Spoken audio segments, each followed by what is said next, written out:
The night before my son's wedding, I stood behind a wall inside the hotel and heard my future daughter-in-law laugh with contempt. You're becoming more like your father every day, always pretending to be honorable, always believing money can buy loyalty.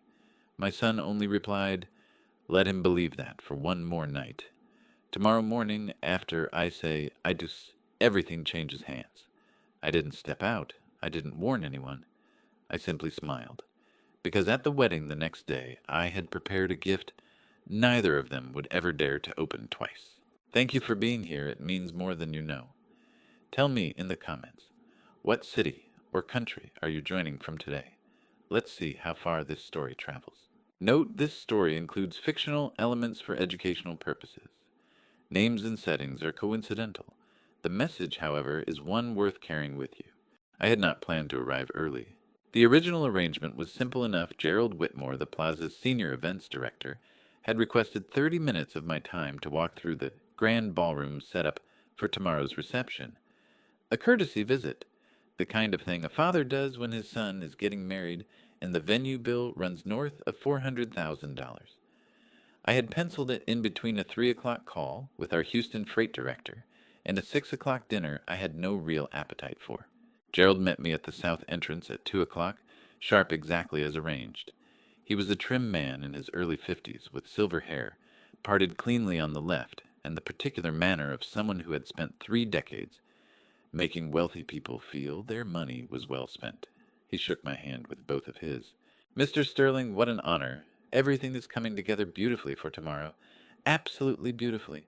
I appreciate that, Gerald, I said. Let's take a look. He led me through the main corridor toward the grand ballroom, talking steadily about floral arrangements and lighting rigs, and the string quartet's positioning near the east wall. I listened with the portion of my attention such things required, and spent the rest of it doing what I have always done in unfamiliar rooms, observing. The plaza in October has a specific quality of light. It comes through the tall windows in long amber columns and lands on everything it touches like approval. The carpets are deep red. The ceilings are high enough that sound travels differently. Voices arrive softer, more diffused, as though the building itself is asking everyone to behave with a certain dignity. We turn left at the end of the main corridor, toward the VIP lounge adjacent to the ballroom. Gerald was mid-sentence about the Champagne Tower logistics when I heard it. A voice, sharp as a letter opener. Garrison, I told you to handle this 2 weeks ago. 2 weeks, and you still cannot manage one conversation without turning it into a performance. Gerald kept walking. I stopped. The voice was coming from behind the tall floral installation that divided the VIP lounge entrance from the corridor. White roses, hundreds of them climbing a wrought iron frame, nearly 7 feet high. Whoever was speaking had no idea the arrangement provided cover for someone standing exactly where I was standing. Gerald turned back, eyebrows raised politely. I held up one finger. He read something in my expression, gave a small nod, and retreated several steps to examine a wall sconce with tremendous professional interest. The voice continued. I recognized it then, Vivian Mercer, my son's fiancée. The woman who had spent the last 8 months calling me Conrad, with a warmth I had found pleasant and slightly calculated in equal measure. I have been patient, Garrison. I have smiled at that man's boring stories. I have sat through 4 family dinners, listening to him talk about trucks and freight routes, like he invented the concept of moving boxes from one state to another. Her voice dropped, but the contempt in it sharpened rather than softened. I did not sign up for this to be managed by you. You are starting to sound exactly like him, you know that. The same slow thinking. The same arrogance dressed up as principle.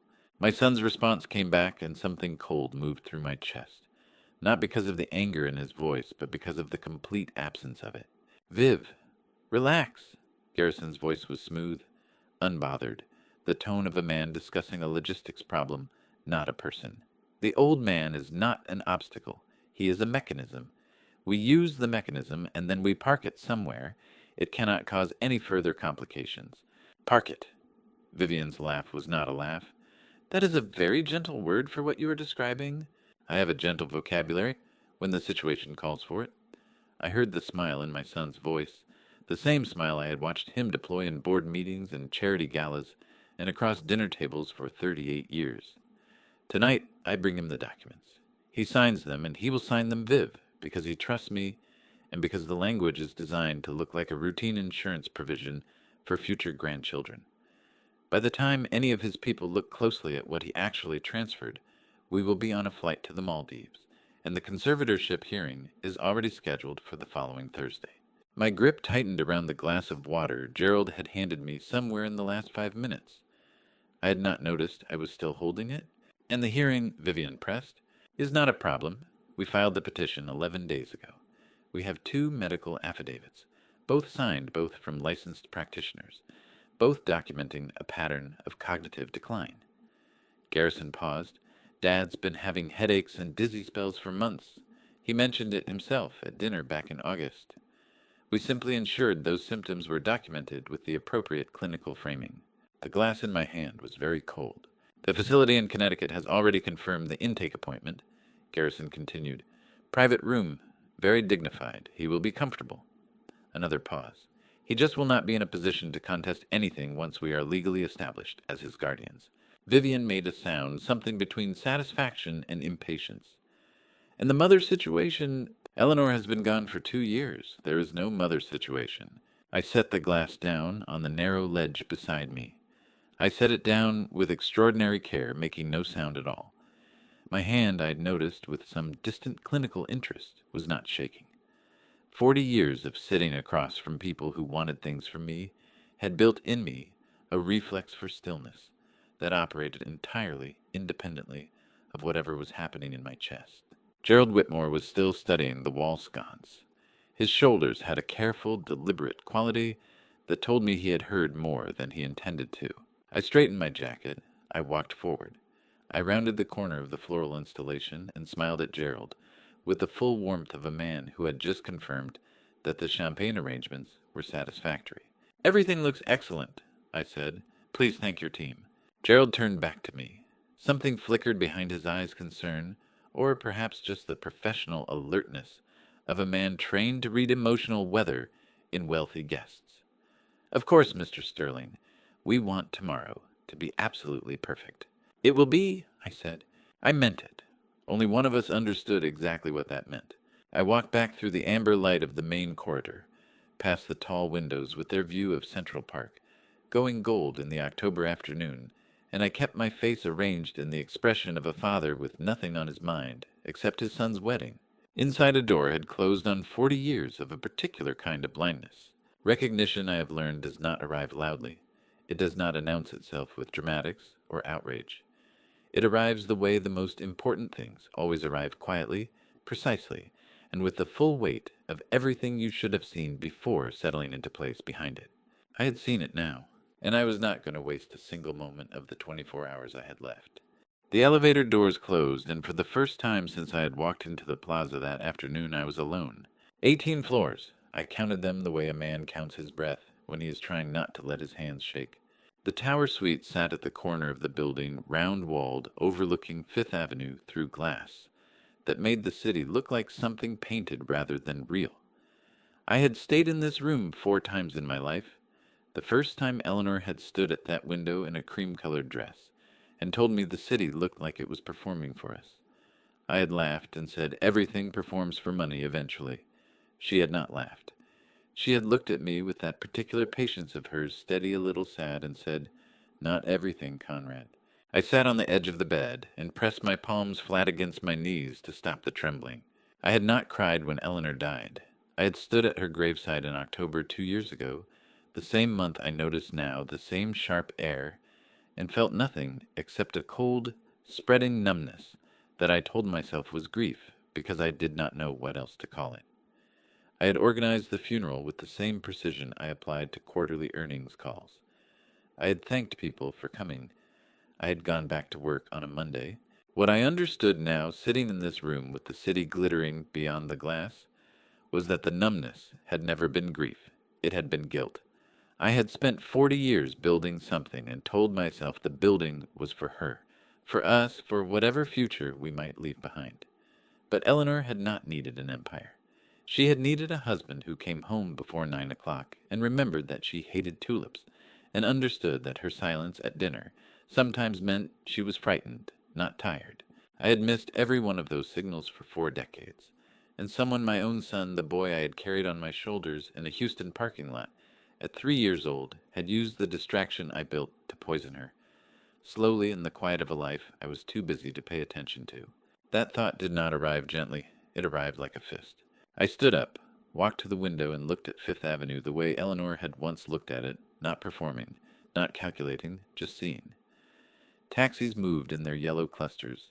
A woman in a red coat walked a dog that seemed entirely unbothered by Manhattan. The city did not know what had just happened in a hallway 2 floors below.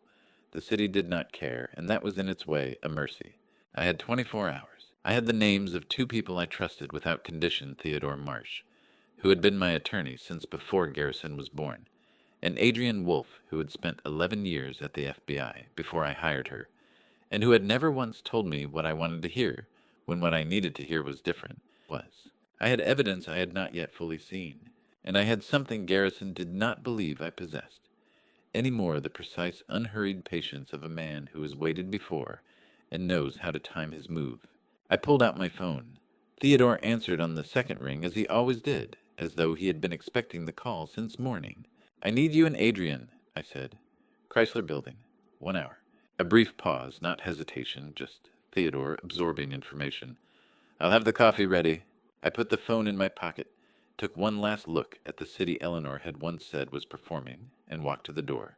The cab smelled of pine air freshener and talk radio. I sat in the back and watched Midtown slide past the window. Food carts, construction, scaffolding, a man in a suit, arguing into his phone on the corner of Madison. And I thought about how ordinary the city looked when something extraordinary was quietly dismantling itself 6 blocks away. Theodore's office occupied the 31st floor of the Chrysler Building. He had been there for 22 years, and the space had taken on the quality of the man himself. Dark wood, ordered shelves, nothing decorative that wasn't also useful. When I stepped off the elevator, he was already standing at the door jacket, on coffee in hand. "You sounded different on the phone," he said. "I am different," I told him. "Since approximately 2:15 this afternoon." He handed me the coffee without another word and led me inside. Adrienne Wolfe arrived 4 minutes later. She moved the way she always moved, with the contained efficiency of someone who had spent 11 years at the FBI, learning that urgency and panic are not the same thing. She was 44, sharp-featured, with dark eyes that registered everything and revealed very little. She set a black folder on Theodore's desk before she sat down, which told me she had not come empty-handed. "How long have you known?" I asked her. 11 weeks, she said. "I didn't bring it to you until I had something I could prove." I respected that. I did not tell her so because there wasn't time. Before she opened the folder, she set one additional item on the desk, a USB drive. "The Plaza's corridor security camera outside the VIP lounge," she said. "Fixed position, public hallway, continuous recording. I requested the footage from their security office at 3:15 this afternoon. 94 seconds of it." She did not elaborate. She did not need to. I understood that whatever I had heard with my own ears, there was now a version of it that existed on a server and could be introduced into any proceeding that required it. She opened the folder. The conservatorship petition had been filed 2 weeks earlier in New York County Surrogate's Court, a formal legal request to appoint a guardian over my personal finances and medical decisions on the grounds of alleged cognitive decline.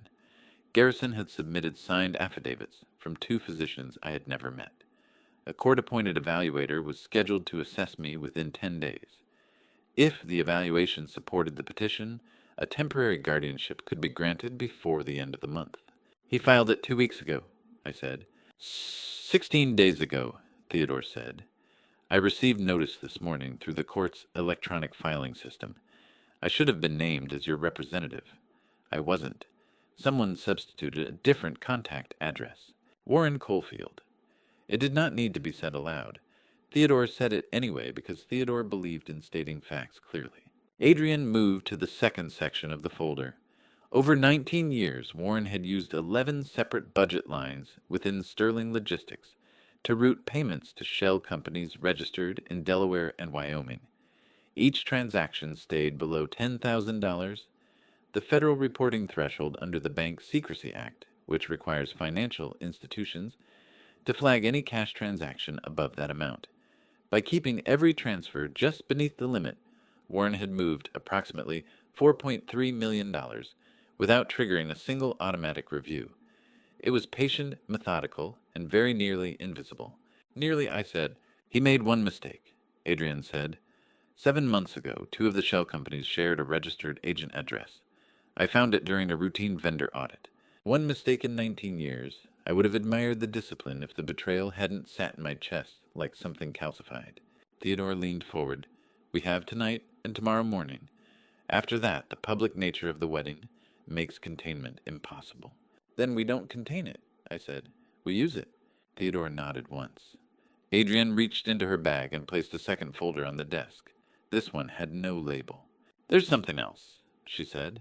About your health. I need you to see this before we go any further. The folder had 8 pages. Adrian placed it in front of me and did not apologize for what was inside. The first page was a laboratory report from Meridian Diagnostics in Newark, a private toxicology firm that Adrian had used before during internal fraud investigations. The sample was identified only by a case number, but at the bottom of the first paragraph, the origin was noted in clinical language, collected from a ceramic coffee vessel, Stirling Logistics Executive Suite, Houston, September 19th, 2024. I remembered that morning. I had left a half-finished cup on the conference table when Warren called me out to review a freight manifest. I had not gone back for it. I had not thought about it again until this moment. The report confirmed the presence of thallium sulfate in the residue lining the cup's interior.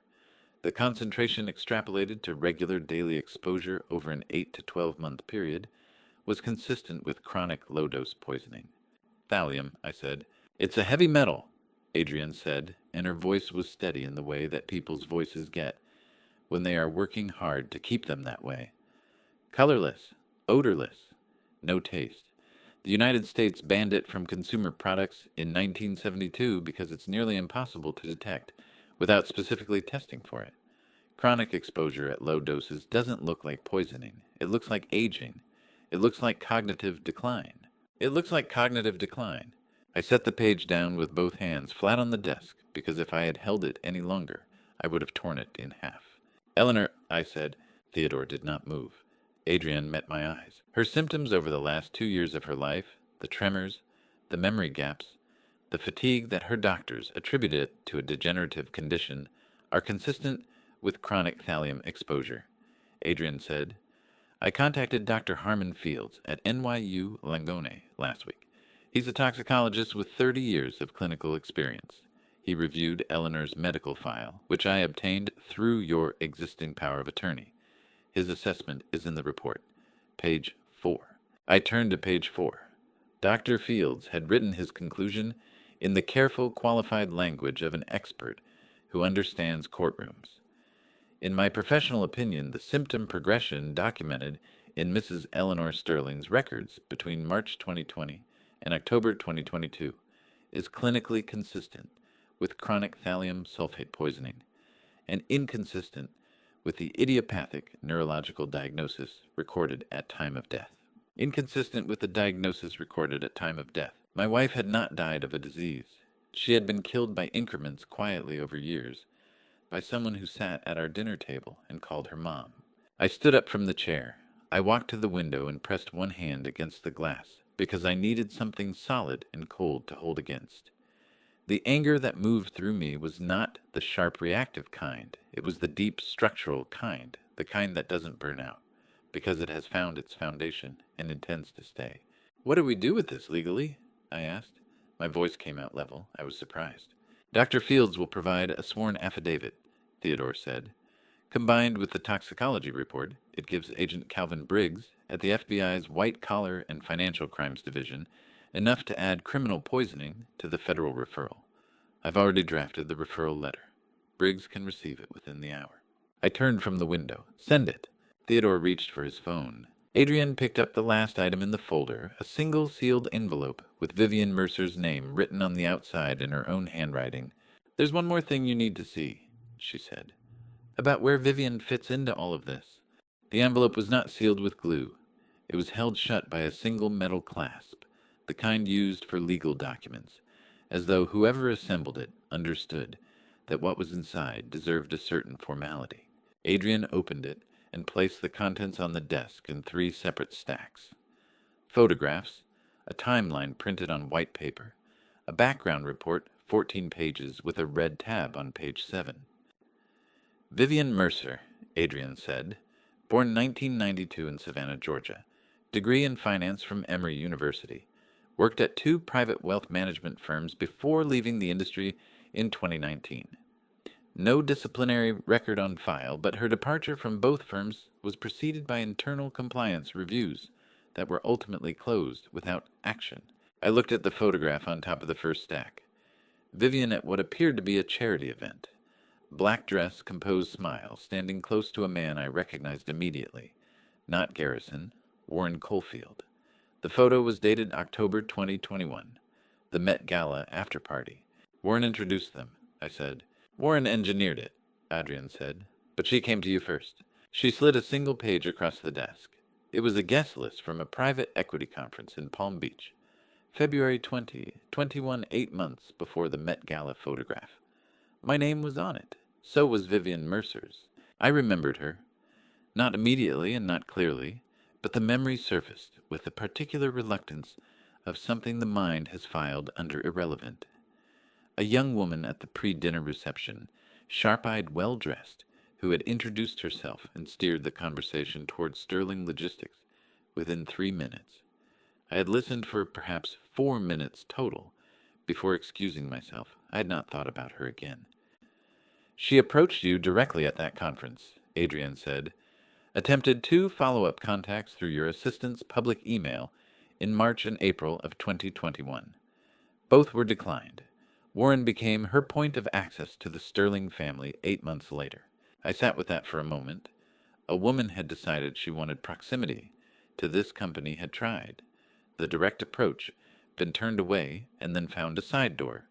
The side door had a name, Warren Caulfield, and the side door had led her with apparent precision directly to my son. She wasn't pursuing Garrison, I said. No, Adrian said. She was pursuing the company. Garrison was the vehicle. Theodore had been reading the background report during our exchange. He looked up at page 7, the red tab. There's a financial connection here that Nathaniel needs to walk you through. It goes beyond what I can assess from documents alone. We're talking about transfers structured across at least 4 entities over 31 months. The total figure Adrian estimates is close to $50 million. 50 million. I kept my face arranged and my hands still because a man who has built a logistics company from the ground up understands that numbers are just numbers until someone moves them, and someone had been moving this one for nearly 3 years without my knowledge. How? I asked. That's what we need Nathaniel for, Adrian said, as if the building had been listening. Theodore's desk phone rang once. His assistant's voice came through the speaker, unhurried and precise. Mr. Marsh, a Mr. Nathaniel Croft, has arrived at reception. Theodore looked at me. I nodded. Send him up, Theodore said.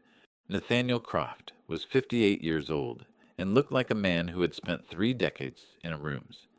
Exactly like this one jacket, pressed briefcase, worn at the corners, eyes that moved across a page, the way a surveyor's eyes move across land. He shook my hand without ceremony, set his briefcase on the conference table, and opened it before he sat down. Mr. Stirling, he said, I've reviewed the documents Adrian sent me over the past 11 weeks. I'll give you the structure first, then the numbers. I told him to proceed. Stirling Logistics processed approximately $800 million in annual freight revenue. Within that volume, a variance of $30,000 to $40,000 per quarter, registered as background noise too small to flag automatically, too irregular to form a visible pattern without deliberate forensic attention. Warren had understood this from the beginning. He had established 7 shell companies across Delaware, Wyoming, and Nevada over a 19-year period. Each state offered minimal public ownership disclosure requirements, meaning the beneficial owners, the real human beings controlling the entities, were not required to appear in public records. The shells issued invoices to Stirling Logistics for vendor services equipment, maintenance, fuel, surcharges, third-party logistics consulting. The invoices were plausible, the amounts unremarkable, and Warren held approval authority for expenditures up to $50,000 without requiring a secondary signature. He had never once approved a payment above 48,000. 19 years, I said, and nobody caught it. He caught himself, Nathaniel said. 7 months ago, 2 of the shells shared a registered agent address in Wilmington. Adrian found it during a vendor audit. Without that single overlap, this could have continued indefinitely. The total confirmed figure was $4.3 million in domestic transfers. An additional estimated $46 million had moved through offshore accounts connected to the same shell network, bringing the full scope to approximately $50 million. Nathaniel was careful to distinguish confirmed from estimated. That precision, I noted, was the quality that made him useful in federal courtrooms. Theodore slid a small object across the table toward me. It looked like an ordinary pen, matte black, no markings. Thermochromic ink, Adrian said. The ink appears black when applied, but is heat activated. It fades completely within 4 to 6 hours at room temperature. A signed document looks legitimate when Garrison presents it tonight. By the time it reaches electronic processing at the bank tomorrow morning, the signature field will be blank. The submission will be rejected with a technical authentication error. The bank logs the failure. The legal liability falls entirely on the presenter, not the signer. I turned the pen over in my fingers. 19 years of methodical theft, a $46 million offshore network, a fraudulent conservatorship designed to strip me of everything I had built, and the instrument of response was an $8 pen. Has this held up legally? I asked. 2 federal cases, Theodore said. In both, the court confirmed the signer bears no liability when the ink's properties were not disclosed by the presenter. Garrison's own deception works against him. Theodore's phone buzzed once on the desk. He glanced at the screen. Emergency motion filed. The surrogate's court has acknowledged receipt. The conservatorship evaluation is pending Dr. Fields's counter-affidavit. We have at least 72 hours before any hearing is rescheduled. The stay bought us the time we needed. Not much more than that, but enough. I set the pen down on the table and looked at Nathaniel. Can you have a federal quality evidence package ready for Agent Briggs by 9 this evening? It's already drafted, he said. I only needed your authorization to transmit. You have it. Nathaniel closed his briefcase. Adrian reached into her bag and placed one final item on the table, a slim envelope, no label edges squared, with the care of something handled very deliberately. There's one last piece, she said. This one changes the geometry of everything. Before I reveal what Adrian placed on that table, the document that changed everything I thought I understood about Garrison Vivian, and Warren, drop a 7 in the comments, so I know you're still with me. Because what comes next, nobody in that room saw it coming. A note what follows contains fictional elements woven in for depth and reflection. If that's not for you, no hard feelings, you're free to step away any time. The third document was 11 pages long. I read every word of it. The room was completely still around me. Theodore had stopped writing, Adrian had set her phone face down on the desk, and Nathaniel sat, with his hands folded, and waited with the particular patience of a man accustomed to watching people absorb information that rearranges their understanding of everything that came before it. When I finished the last page, I set it down. My hand was not shaking, but there was something happening behind my sternum that I could only describe as the sensation of a very large, very old structure, shifting on its foundation, not collapsing, but moving, resettling, becoming something with a different shape than it had been an hour ago. Explain the methodology, I said to Adrienne. Precisely. I need to understand exactly how this was obtained, and whether it will hold up. Adrienne leaned forward. 6 weeks ago, during a regular board meeting at the Houston office, Warren used a coffee cup from the conference room service, standard ceramic mug handled by catering staff before and after the meeting.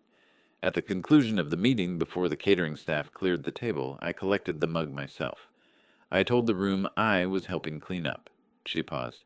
I sent the mug to a private forensic laboratory in New Jersey, Meridian Bioforensics, fully accredited, frequently used by law firms and insurance companies for civil litigation support. I requested a full DNA profile from the biological material on the rim. That is legal, I asked. Completely, Theodore said. There is no reasonable expectation of privacy over a discarded item in a shared commercial space. The legal standard established in multiple federal cases is that once a person abandons an item, sets it down, walks away from it, any biological material on that item is no longer protected. The DNA profile obtained from it is admissible in civil proceedings and has been accepted in federal criminal cases as well. I nodded, and Vivian sighed. Adrian continued. Vivian underwent a standard prenatal screening at Mount Sinai Hospital 8 weeks ago. The test is called non-invasive prenatal testing, NIPT. It is a routine blood draw from the mother that isolates fetal DNA circulating in her bloodstream. The test is primarily used to screen for chromosomal conditions. However, it also produces a complete fetal DNA profile as a byproduct of the analysis. She held my gaze. 8 weeks ago, Vivian forwarded her NIPT results directly to Garrison by email, a precaution she told him so he would have the documentation on file before the wedding. Garrison's company email account falls within the scope of Stirling Logistics' internal communications infrastructure. As Internal Security Director, Adrian holds standing authorization to access company email accounts during the course of a fraud investigation, an authorization Garrison himself had signed off on 18 months ago. As part of a routine internal compliance protocol he had not read carefully enough. Theodore filed a civil subpoena, I asked. Theodore removed his glasses and set them on the desk. Garrison forwarded those results from a Stirling Logistics email account. That account sits within company infrastructure. Adrian's fraud investigation authorization covers all communications conducted through company systems. He looked at me directly. He used his own company email to receive evidence of his own deception. The legal exposure here belongs entirely to him. I looked back down at the document.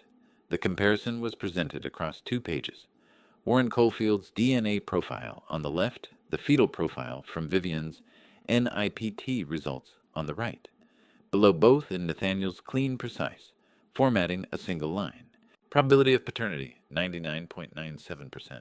I thought about Garrison, my son who believed he was the architect of everything, who had stood behind that wall of white roses this afternoon and laughed about using his own father as a mechanism, who had spent 18 months believing he was directing Vivian Mercer, managing her ambitions, deploying her charm toward his own ends, while Warren Caulfield had been directing all 3 of them. Garrison has no idea, I said. None, Adrian confirmed. As far as we can determine, Garrison genuinely believes the child is his. Vivian has given him no reason to question it. It is the one piece of this entire construction that Warren could not afford to have Garrison know, because if Garrison knew, the alliance would collapse immediately and unpredictably. I stood up slowly. My knees felt stiff. I had been sitting in the same chair for nearly 2 hours, and my body was registering the accumulated weight of the afternoon in a way it would not have 10 years ago. I walked to the window and stood there with my hands clasped behind my back, looking out at the city going dark below me. He used my son, I said quietly, the same way my son thought he was using me. Behind me, no one said anything. They understood correctly that this was not a moment that required a response. I let myself stand there for exactly 60 seconds. I gave myself that much 60 seconds to feel the full, specific, complicated grief of a father who has understood that his son is both a perpetrator and a victim, both the weapon and the wound, and that loving him and stopping him are not mutually exclusive actions, but the same action performed simultaneously. Then I turned back around. Agent Briggs arrives at 9, I said. That gives us 2 hours to prepare the complete package for him. I want everything organized in sequence, the financial fraud documentation, the conservatorship filing irregularities, the toxicology report, and this. I touched the 3rd document. All of it in a single coherent evidentiary narrative that a federal prosecutor can pick up and walk directly into a grand jury room with. Nathaniel was already pulling his documents into order. I have been structuring it that way since this afternoon. I know you have, I said. That is why you are here. Agent Briggs arrived at 8:53, which told me he had been moving faster than the 9 o'clock he had agreed to. He was 45 medium height, with the particular physical quality of someone who had spent 2 decades in federal law enforcement. Not large, not imposing, but dense somehow, like a material that had been compressed under significant pressure and was stronger for it. He wore a gray jacket and no tie, and carried a leather credentials case that he set on the corner of Theodore's desk without being asked. He shook my hand and looked at me the way I imagined he looked at all his witnesses, directly assessingly, without the social performance of warmth or its opposite. "Mr. Stirling," he said, "Adrian tells me you have had an eventful afternoon." "That is one way to describe it," I said. He almost smiled. "Walk me through it from the beginning. I want to hear it in your words before I read anything." I walked him through it. All of it. For the second time that evening, I delivered the events of the last 5 hours. In clean sequence, the overheard conversation at the Plaza, the toxicology results, the financial fraud, documentation, the conservatorship petition, the DNA comparison, the pen Adrian had given me for tonight. Briggs listened without interrupting once. He did not take notes. He was the kind of man who did not need to. When I finished, he was quiet for a moment. Then he looked at Adrian. "The wedding is at 10 tomorrow morning. St. Patrick's Cathedral," Adrian said. "Ceremony begins at 10, reception to follow at the Plaza." Briggs nodded slowly. He picked up Nathaniel's financial document, turned to the third page, read for 90 seconds, and set it back down. "The wire fraud exposure on the money laundering component alone is substantial. Combined with the conservatorship fraud and the forgery on the medical affidavits." He paused. "This is a strong package. I will need tonight to get the arrest warrant signed by a federal judge, but that is a formality, given what you have here." He looked at me directly. "Mr. Stirling, I need you to do one thing tonight. Let your son walk into your room with those documents. Let him believe everything is proceeding as he planned. Can you do that?" I thought about Garrison standing behind those white roses this afternoon laughing. I thought about Eleanor's tea. I thought about the pen in my jacket pocket. "Yes," I said, "I can do that." Briggs picked up his credentials case. "Then I will see you tomorrow morning. You will not see me until you need to." Agent Briggs left at 9:10, and I sat alone in Theodore's office for another 20 minutes after he was gone. Not because I had anything left to discuss, but because I needed the particular quality of stillness that comes after a very long period of moving fast, the moment when the plan has been set, and the only thing left is the waiting, and the execution, and the refusal to second-guess either. Theodore sat across from me with his coffee going cold, and did not press me to leave. That is the thing about a 30-year friendship. It teaches a man when to speak, and when to simply remain present, and Theodore Marsh had learned that lesson better than almost anyone I knew. At 9:32, I stood up, put on my jacket, and checked my inside breast pocket. The pen was there, thin light, utterly ordinary. "I will walk you down," Theodore said. "No," I straightened my jacket.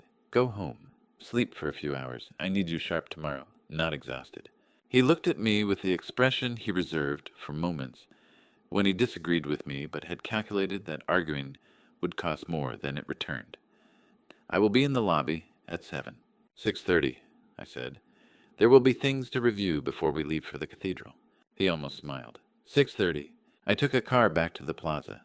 The city moved past the windows in its nighttime version, the same streets, the same buildings, but quieter. Now the daytime crowd replaced by the particular population of New York. After 10 o'clock, people moving with the unhurried purposefulness of those who belong to the night hours.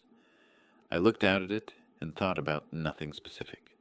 I had learned long ago that the hour before a critical negotiation is best spent in a state of deliberate mental stillness, not rehearsal, not strategy review, simply allowing the mind to rest against whatever it has prepared, so that when the moment arrives, the response is instinct rather than calculation. I was back in my room at 10:15. I turned on the desk lamp but left the overhead lights off. The room in that half-light looked different than it had that afternoon, smaller somehow, more contained the October darkness, pressing against the windows from outside. I removed my jacket and hung it over the back of the desk chair where I could reach it quickly. I poured a glass of water I did not drink. I sat in the chair by the window for a while and looked at the park below the dark mass of it. In the middle of the lit city, the trees invisible now but present, in the way that large things are present even in darkness. At 10:58, there was a knock at the door. I stood up. I put my jacket back on, taking a moment to check the pen in the breast pocket, with 2 fingers still there, still ordinary. I breathed once deeply through my nose. Then I walked to the door and opened it. Garrison was dressed in what I recognized as his rehearsal dinner suit, charcoal gray, well-cut the white shirt, open at the collar, now the tie removed at some point in the evening.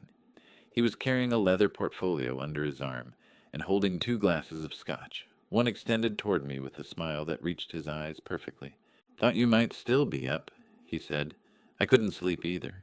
"Come in," I said. I took the glass he offered. My hand was steady. My face was composed, and the expression I had been wearing in difficult rooms since before this boy was born.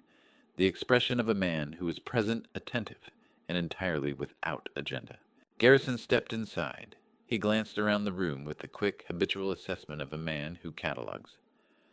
Spaces automatically the desk, the lamp, the jacket I had just put back on the untouched glass of water. His eyes did not linger on anything. "Big day tomorrow," he said, setting the portfolio on the desk. "The biggest," I agreed. He sat down in the chair across from the desk, crossed one leg over the other, and swirled his scotch with the relaxed ease of a man who has nothing on his mind except a father-son drink the evening before his wedding. He was very good. I had always known he was very good at this. I had once considered it a quality to be proud of. "I wanted to talk to you about something," he said, and his voice shifted into the register he used for business. Warmer than his boardroom voice, more personal, but still precise underneath. "There's some paperwork I've been meaning to bring to you for a few weeks. Estate planning stuff. My attorney suggested we formalize a few things before the wedding, given that Vivian and I will be starting a family." He patted the portfolio. "It's straightforward. Basically a protective insurance provision for future grandchildren. Raymond drafted it. Theodore's firm has seen similar instruments a dozen times." He was lying with his whole body, and his whole body was perfectly still. "Of course," I said. "Let me take a look." He opened the portfolio and withdrew a document of perhaps 12 pages, paper-clipped, at the corner, 2 tabs marking the signature pages. He set it on the desk in front of me and turned it so it faced me correctly. I noticed he did not offer to walk me through it, page by page. He set it down and sat back and picked up his scotch again. I picked up the document. I read the first page slowly, my lips moving slightly, a habit I had allowed myself to develop over the past 6 months, as my supposed cognitive decline had become a running narrative in Garrison's private conversations. I heard him exhale almost imperceptibly, that slight release of breath that a man makes when something is proceeding exactly as he expected. I turned to page 3, read it at the same slow pace. "This all looks very sensible," I said, glancing up. "Eleanor would have liked knowing the grandchildren were protected." Something moved across Garrison's face, gone in an instant, but I saw it a brief, involuntary tightening around his eyes at the mention of his mother's name, that he covered immediately with a nod and a softened expression. "She would have," he said. "She always thought about the long term." I turned to the first signature tab. I reached into my breast pocket and produced the pen. I uncapped it. I pressed the tip to the signature line and signed my name. The full signature, Conrad William Stirling. The way I had been signing documents for 40 years, feeling the pen move across the page with the slightly different resistance of the thermochromic ink, indistinguishable from any other pen to anyone watching. I turned to the second tab and signed again. I recapped the pen and set it down beside the document. I picked up my scotch glass and looked at my son across the desk with the expression of a father who has just done something helpful. "There you go," I said. "Give Vivian my best tonight. Tell her I am looking forward to tomorrow." Garrison picked up the document, tapped it square against the desk, and slid it back into the portfolio with the controlled care of a man handling something valuable. He stood up, finished his scotch in one motion, and set the glass down. "Thank you, Dad." His voice was warm, genuine sounding in the way that only a long practice of performance produces. He rested his hand on my shoulder briefly. "Get some sleep. Tomorrow's going to be a day you remember." "I know it will," I said. He left. The door closed behind him with the soft, precise click of a 5-star hotel room door, engineered to make no unnecessary sound. I stood at the desk for a moment. I looked at the pen lying there, the ordinary $8-looking instrument that had just made 12 pages of carefully constructed fraud legally worthless. Then I picked up my phone and sent Theodore a single text message. "Done. Clean. Get some rest." His reply came back in 40 seconds. "Confirmed. See you at 6:30. I set the phone down. I walked to the window. Outside New York was still doing what New York does at 11 o'clock on a Friday night, humming and moving and shining with the absolute indifference of a city that has seen everything and is surprised by nothing. Somewhere below me, Garrison was crossing the lobby with a leather portfolio under his arm and a Scotch warmth in his chest, and the absolute certainty that tomorrow he would wake up as a man who had everything. I turned off the desk lamp. I lay down on top of the bed covers without undressing and looked at the ceiling in the dark. I did not sleep for a long time. But when sleep finally came, it came cleanly the way it comes to a man who has done what needed to be done and is ready for what comes next. She told me this part of the story herself 3 weeks after everything had settled, sitting at a corner table in a coffee shop on West 46th Street, with both hands wrapped around a mug she had stopped drinking from. She told it the way good journalists tell things they have lived through, precisely without self-pity and with the particular honesty of someone who has decided that the only version worth telling is the true one. While I was lying on top of the bed covers in room 1814 of the Plaza, staring at the dark ceiling and listening to New York breathe outside my window, Cassandra Lee was sitting at her desk on the 4th floor of the Manhattan Tribune building, 3 miles away, and she had just opened an envelope she did not remember asking for. It had arrived at the Tribune's general reception at 6:45 that evening, addressed by name to Cassandra Lee, senior correspondent with no return address and no sender identification. The receptionist had left it on her desk with a yellow sticky note that read simply, "Hand-delivered, no courier ID." Marcus Webb, the Tribune's deputy investigation editor, and the person whose desk sat closest to Cassandra's, had noticed her opening it and rolled his chair over with the habitual curiosity of a man who had spent 22 years in journalism and still got interested by unusual envelopes. "What is it?" he asked. Cassandra spread the contents across her desk. 4 pages of documents, financial summaries, a 1-paragraph narrative description of anticipated events at a wedding ceremony the following morning, and a handwritten note on plain white paper that read St. Patrick's Cathedral. 10 o'clock, Stirling wedding. You will want to be there with a camera. What happens will be a matter of public record. Come alone. Marcus read it over her shoulder. "Could be nothing," he said. "People send tips about rich families all the time. Half of them are disgruntled ex-employees looking to cause drama. The financial summaries are specific," Cassandra said, turning to the second page. "Specific in a way that takes either real access or a very sophisticated fabrication." She tapped the page. "Shell company routing structures. Wire transfer amounts, federal threshold figures. This is not the kind of language a disgruntled housekeeper uses." Marcus straightened up and rubbed the back of his neck. "So you are going to go?" "I'm going to go," Cassandra confirmed. He sighed the specific sigh of a deputy editor who has learned that arguing with Cassandra Lee about a story she has decided to pursue is an investment of energy with a negative return. "Take your press credentials and keep your phone charged. If anything feels wrong, you leave." "Marcus," she said without looking up from the documents, "when have I ever left a story because something felt wrong?" He went back to his desk. Cassandra worked through the financial summaries for the better part of an hour, cross-referencing what she could against public records and the Tribune's business database.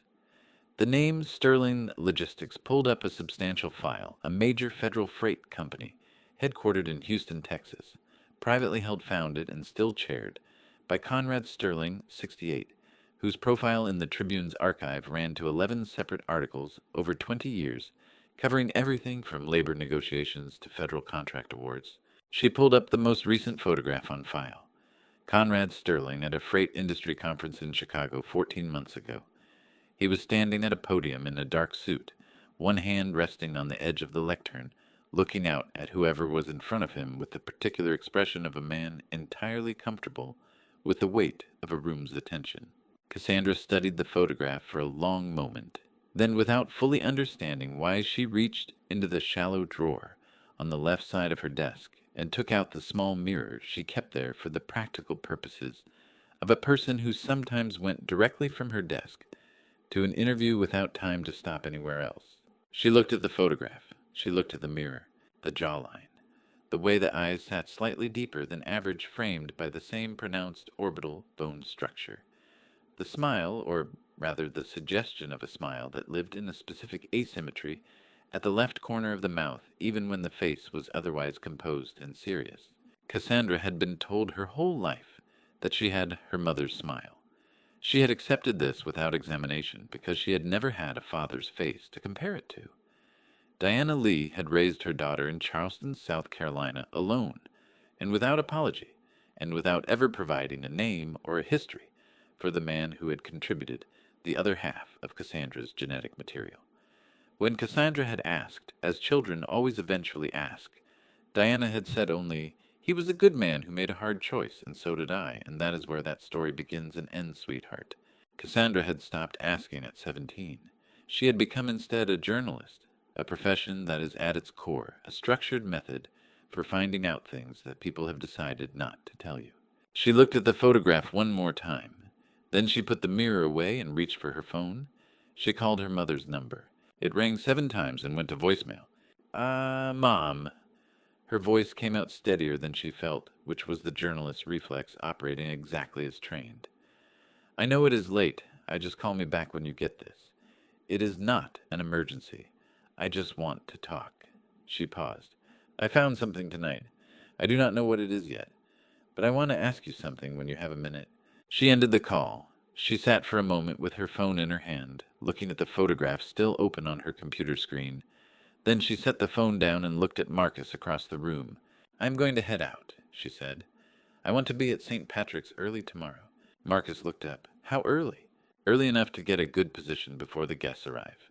She reached for her camera bag under the desk and slung it over her shoulder. "This is going to be a significant story, Marcus. I do not know exactly what kind yet, but significant." He studied her for a moment with the expression of someone who has worked alongside a person long enough to read the frequencies beneath their professional manner. "You okay, Lay?" Cassandra picked up the photograph printout from her desk and folded it carefully once and tucked it into the front pocket of her camera bag. "I will let you know tomorrow," she said and walked out. I was awake before the alarm. The room was still dark. The city outside the windows of the tower suite had not yet shifted into its daytime register. It was running at that reduced late-night frequency that New York maintains between 3 and 6 in the morning, the hum of a machine that never fully stops, but allows itself briefly a lower gear. I lay on top of the bedcovers without moving and listened to it, and let my mind do what it had been doing for the last 4 hours. In the intervals between sleep run the sequence. Every name, every document, every step from the moment I had walked into Theodore's office yesterday afternoon to the moment Agent Briggs had left at 9:10 with his credentials case under his arm and the warrants already being drafted. It held. Every piece of it held. I got up at 5:38. I did not rush. I had learned in 40 years of high-stakes mornings that the temptation to rush is the body's way of managing anxiety, and that anxiety managed through rushing produces mistakes. I showered. I stood in front of the closet for longer than the decision required. The vest was charcoal, almost black. I had worn it twice, once at a federal contractor's dinner in Washington 7 years ago, and once at Eleanor's funeral. I had not planned the association consciously, but my hands had gone to it without direction, and I decided to trust that. I dressed slowly, each button on the shirt. The cufflinks Eleanor had given me on our 35th anniversary. Plain silver, no engraving, because she knew I disliked ornamentation, but wanted me to have something of hers I would actually wear. I put them on with the attention they deserved. At 6:15 I picked up my phone. 2 messages had arrived during the night. Theodore at 2:47 in the morning, emergency motion confirmed. Surrogate's court stay is in effect. Conservatorship evaluation suspended pending medical review. They cannot proceed. Adrian at 4:03. All 6 agents confirmed and positioned for tomorrow. Briggs has the warrants. Evidence package complete and transmitted. Everything is clean. I read both messages twice. Then I set the phone down and reached for the framed photograph I had taken from my wallet the night before, and propped against the base of the bedside lamp. Wallet-sized edges soft from 17 years of handling. Eleanor at 51 in the garden of our Houston house on a Sunday afternoon, laughing at something just out of frame, her hair catching the light in a way the camera had been fortunate enough to hold. I sat on the edge of the bed and looked at it. I should have seen it sooner. My voice sounded strange in the empty room, unguarded, in a way I had not permitted myself since the morning our housekeeper had called from Dallas. I told myself I was giving him room to grow, that I was honoring your faith in him. I pressed my thumb against the edge of the photograph frame. The truth is, I was afraid to look, because looking meant being wrong about him. And being wrong about him meant being wrong about every year I spent believing I was building something worth leaving behind. The room held the words without comment. He killed you. The sentence came out flat and final, the way a diagnosis sounds when the doctor has stopped softening it. I don't know yet if I can prove every piece of it in a courtroom, but I know it the way I have always known the true things past, the numbers past the documents in the place where the certainty lives. My jaw tightened, my eyes burned. I'm going to finish this today, for the company, for the people who built it beside me, for you. I placed the photograph in my inside breast pocket next to the pen. Theodore answered on the first ring. I'm already downstairs, he said. I brought coffee. I said 6:30. I know what you said. Something in his voice, not emotion exactly, but the compressed, controlled quality that emotion produces in a man who has learned to manage it professionally. I was not going to sit in my apartment until 6:30, Conrad. I almost smiled. 10 minutes. Adrian answered before the first ring finished. Everything is in position, she said. Briggs confirmed at 5:30. The 6 agents are inside. They arrived at 7 as contracted security staff. Gerald Whitmore processed their credentials without question. The screen feed is interfaced and ready. Briggs controls the switch remotely. 4 seconds to activate. And the evidence package transmitted to Briggs at 4:15 this morning. 23 exhibits indexed and sequenced. He has everything he needs. A pause. How are you? It was the first time in 20 hours anyone had asked that and expected a real answer. Ready, I said. That's not the same as all right, but it's what today requires. Then let's go finish it, she said. The car Briggs had arranged was waiting at the south entrance black sedan, unremarkable driver, who introduced himself only as the driver, and made no further conversation, which suited me entirely. Theodore was already in the back seat with 2 coffees. He handed me one without ceremony. We arrived at St. Patrick's Cathedral at 6:47. The building rose clean and gray against the pale October sky, the flags above the entrance moving slowly in the early wind. Theodore had arranged a side room off the north transept plain, functional 2 chairs, and a table and a window overlooking a service courtyard. I sat in one of the chairs and drank 3 cups of coffee I did not taste. I reviewed nothing I had not already reviewed. Theodore sat across from me and read from his phone and did not attempt conversation, which was the correct decision. Adrian checked in by text at 8:15, 8:40, and 9. 3 messages, each a single word confirmed. I replied to none of them. There was nothing left to say. At 9:02, I stood up straight in my jacket and walked toward the nave. St. Patrick's Cathedral, on a Saturday morning in October, is one of those places that makes the ordinary world feel briefly inadequate by comparison. I had been inside it dozens of times over 40 years, for weddings, for funerals, for the occasional quiet hour I allowed myself when I was in the city, and needed the specific kind of stillness that only very old buildings in very large cities provide. I knew its proportions, and its light, and the particular way sound moved under its vaulted ceilings. But walking through the bronze doors at 9 o'clock on the morning of October 12th, I experienced it the way you sometimes re-experience a familiar place after an event has changed your relationship to it, as though the building itself had shifted slightly on its axis overnight and was presenting a different face. The nave was already alive with the quiet industry of final preparations. Event staff moved along the side aisles, adjusting floral arrangements, white roses and ivory ranunculus, in tall standing clusters at every third pew. The same white roses from the Plaza's VIP lounge. I noted, though, in a context that had acquired an entirely different significance since yesterday afternoon. The string quartet was performing a sound check near the front, left transept, the cellist running the same 4 bars repeatedly with the focused patience of a professional who has long since stopped hearing the music and is listening only for technical accuracy. Gerald Whitmore was standing near the back of the nave, speaking quietly into a headset clipboard, in hand, coordinating something with the efficiency of a man managing a very expensive production. He caught my eye when I entered, gave a small nod of recognition, and returned to his headset. He had said nothing to anyone about what he had overheard in that corridor the day before. I had expected no less. A man who has spent 30 years managing the private events of powerful people understands, above all else, that the distance between what he knows and what he says is the foundation of his entire professional life. Whatever he had overheard in that hallway yesterday, he had processed it with the professionalism of someone who understood that the distance between what he knew and what he said was a matter of personal judgment and professional survival. I took my seat in the front left pew and sat quietly while Theodore settled beside me. I used the first 5 minutes to do what I had been trained by 40 years of high-stakes rooms to do before any critical engagement, observe, catalog, confirm. The 6 agents were placed exactly where Adrian had described. 2 in the middle section dressed as guests in dark suits seated on the aisle.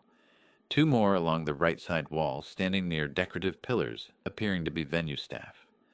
Agent Briggs himself was seated 3 rows from the back on the left side, a program open in his hands, reading it with the convincing attention of a man who had arrived early and was passing the time. He did not look at me.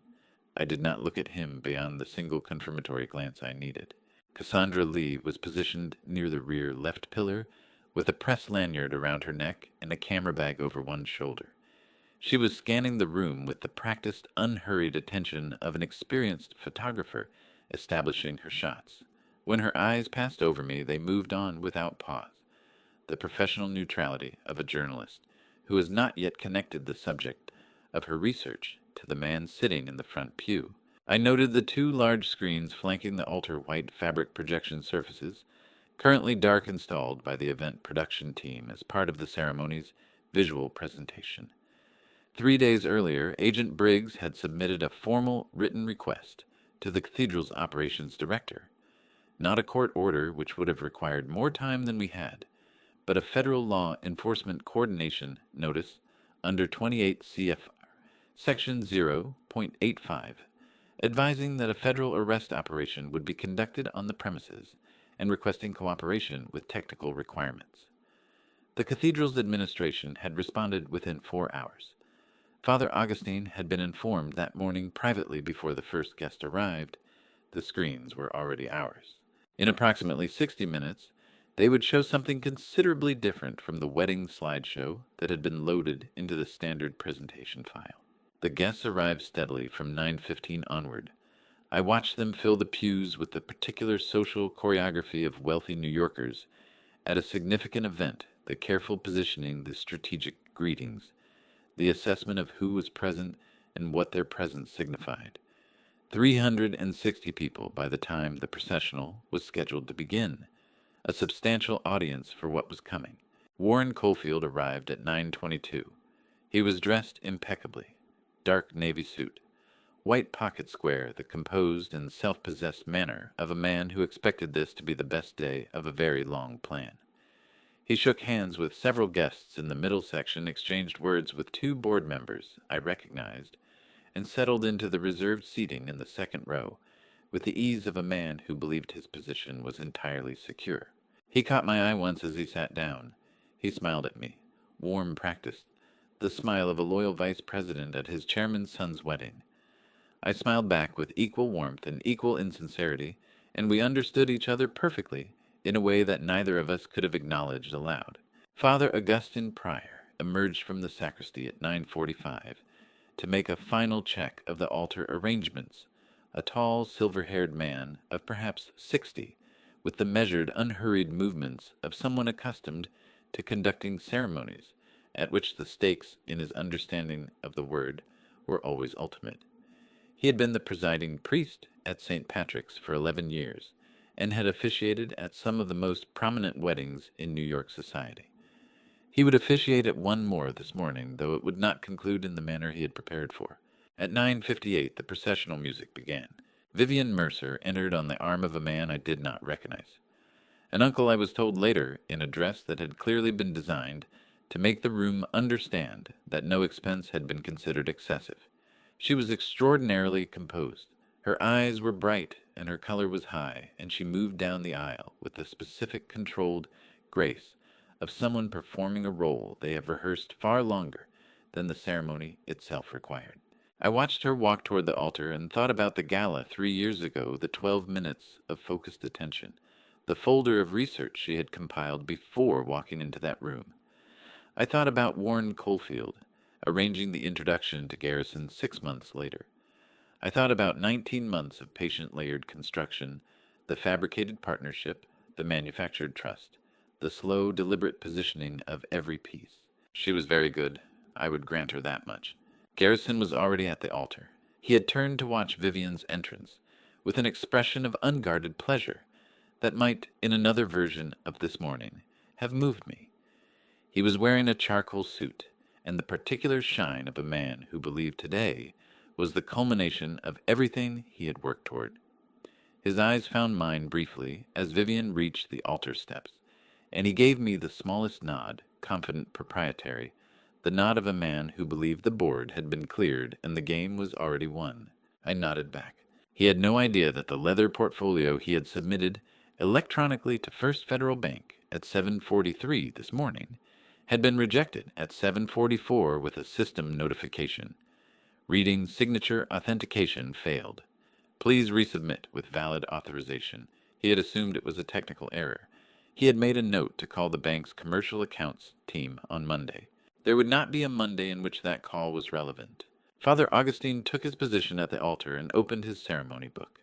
His voice, when he spoke the opening words of the rite, filled the cathedral with the particular resonant authority of a man who had been trained to make very large spaces feel intimate. I folded my hands in my lap. I looked straight ahead. My heart rate was exactly what it always was. I had checked pressing 2 fingers to my wrist during the processional. The old habit of a man who has learned to monitor himself the way he monitors his instruments. Steady, deliberate, ready. 15 minutes. That was all that remained between this moment and the one I had been building toward since 2 o'clock yesterday afternoon. I did not look at my watch again. I did not need to. I had always known exactly when to move. Father Augustine had been conducting wedding ceremonies for 31 years. He told me this himself 2 weeks after everything had happened, when I stopped by the cathedral on a quiet Tuesday afternoon to speak with him privately.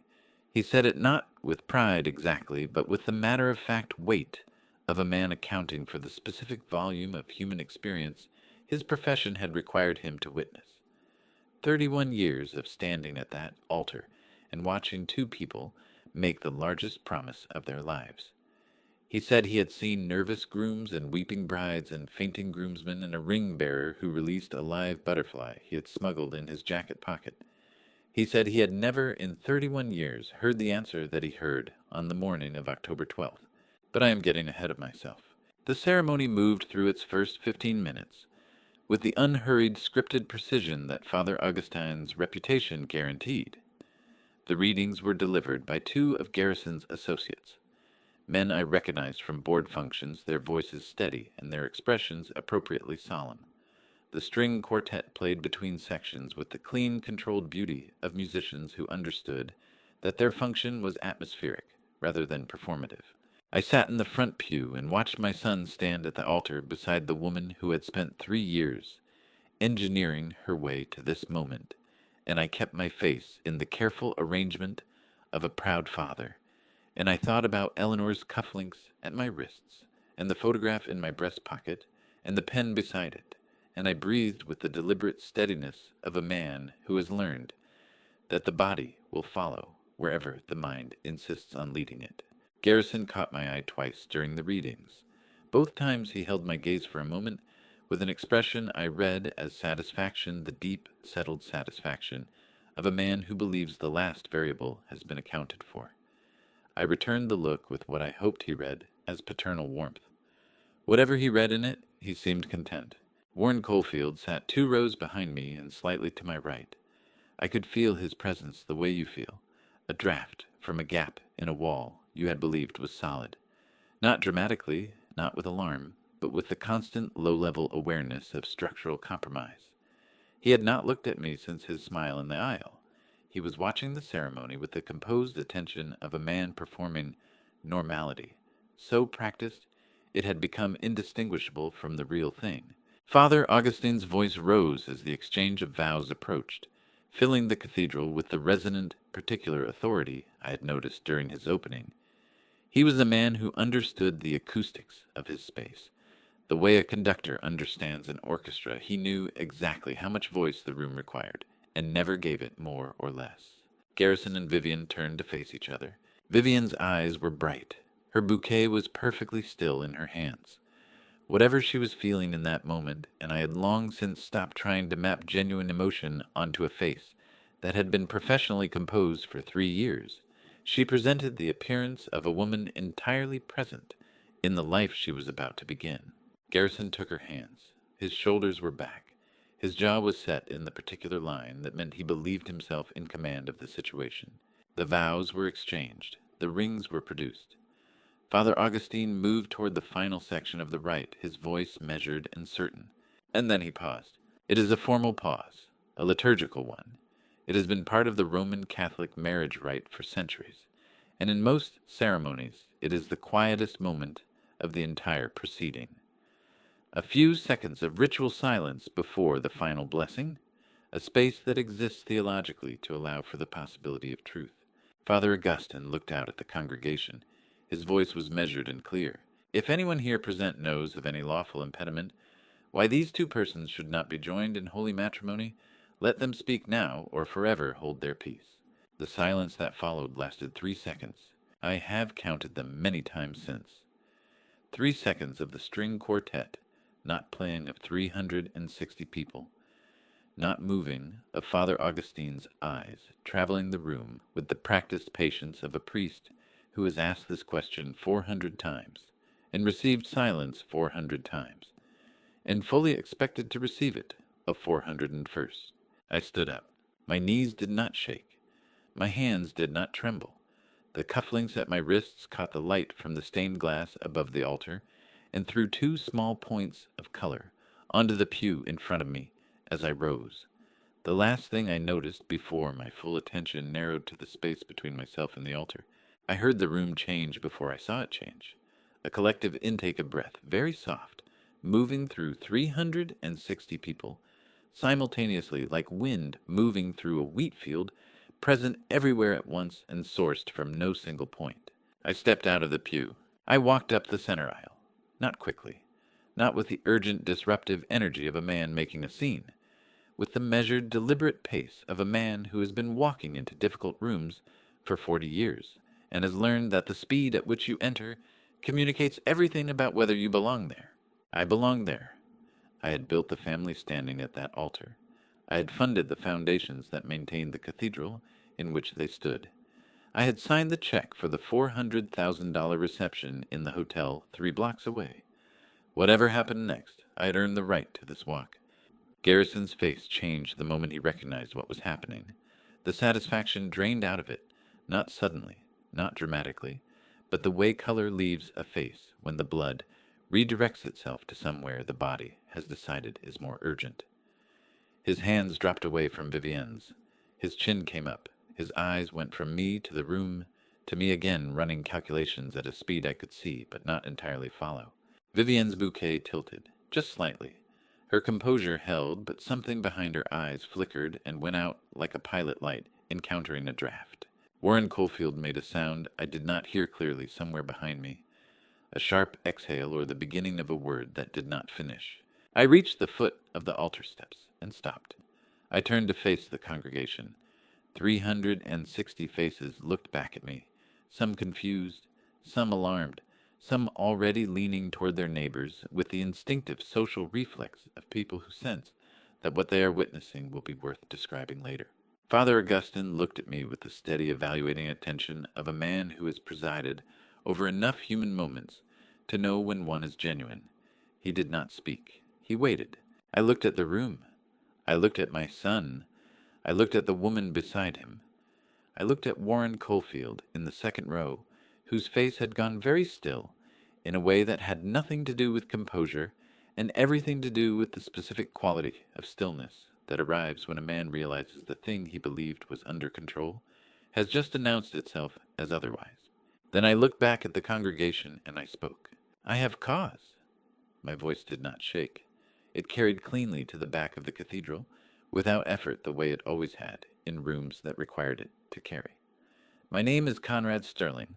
I built Stirling Logistics from a single freight depot in Houston, Texas, with 40 years of work and the belief that what you build honestly is worth protecting honestly." I paused, not for effect, to breathe. I'm standing here this morning because what is about to happen in this room is built on a foundation of fraud, deliberate poisoning, and a betrayal of trust that goes back further than anyone in this room, except 3 people, has been allowed to understand. The room was absolutely silent. Garrison took one step forward. His voice came out low and tight, the voice of a man trying to contain something that wanted to be much louder. "Dad, sit down. You are not well. Everyone can see that you are not." "I am exceptionally well," I said. I did not raise my voice. I did not need to. "And I have spent the last 20 hours making sure that what I am about to show this room cannot be argued with, dismissed, or reframed as the confusion of an old man." I looked at him for one long moment. My son, my only child, the person I had loved badly and incompletely, and with the full honest capacity I possessed.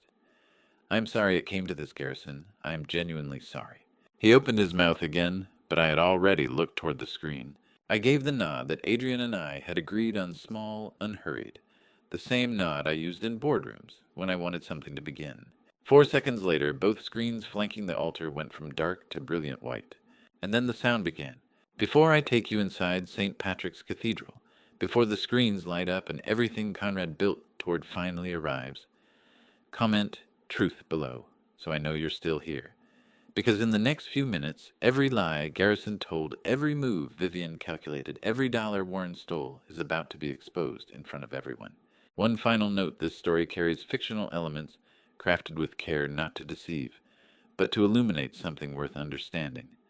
If you'd rather not continue, this is a graceful place to stop." The first thing that came through the cathedral speakers was Vivian's voice. Not the warm, carefully modulated voice she used in public, the one calibrated for rooms full of people who had money and opinions about how women who wanted things from them should sound. This was the other voice, the one captured 44 hours ago by the security camera, mounted in the corridor outside the VIP lounge at the Plaza, a fixed camera aimed at a public hallway, recording continuously, as all hotel security systems do, with no expectation of privacy for anyone passing beneath it. Adrian had requested the footage from the Plaza's security office within an hour of my leaving the building. Public area, standard surveillance, entirely legal. The recording ran for 90 seconds. 360 people heard it simultaneously. I watched the room absorb it the way a body absorbs a physical blow. Not all at once, but in sequence, the comprehension traveling outward from the front rows, where the sound arrived most clearly, spreading back through the congregation in a visible wave of stiffening shoulders and turning heads, and hands rising to cover mouths. Vivian's voice filled the cathedral with a clarity that the building's acoustics, designed to carry sacred music to every corner, served with terrible efficiency. Every word she had said about Eleanor, every word she had said about Conrad, the plan for the psychiatric facility in Connecticut, the timeline, Garrison's laugh. That laugh. I had heard my son laugh thousands of times in 38 years. I knew every register of it, the genuine laugh, rare and unguarded, that sounded like his mother, the social laugh performed and precise, the uncomfortable laugh he used to deflect things he did not want to address directly. The laugh that came through those speakers was none of those. It was the laugh of a man in a private room discussing the disposal of an inconvenience, and it landed in that cathedral like something dropped from a very great height. 3 rows behind me, I heard a woman make a soft, involuntary sound of distress. At the end of the second row, one of the board members I had nodded to on my way in put his hand over his wife's hand on the pew between them and did not move it. The recording ended. The screen held for 2 seconds. On the Stirling Logistics logo, Adrian's touch, I realized. a visual anchor to make certain no one in the room was uncertain about the institutional context of what they had just heard. Then it cut to the toxicology report from Dr. Harmon Fields. The key findings were enlarged to a readable size thallium sulfate chronic low-level exposure concentration, consistent with administration over an extended period. Dr. Fields's credentials and institutional affiliation were displayed below his signature, then the conservatorship petition, the filing date, the 2 medical affidavits, and beside them a single line of text affidavit signatures under investigation for fraudulent procurement.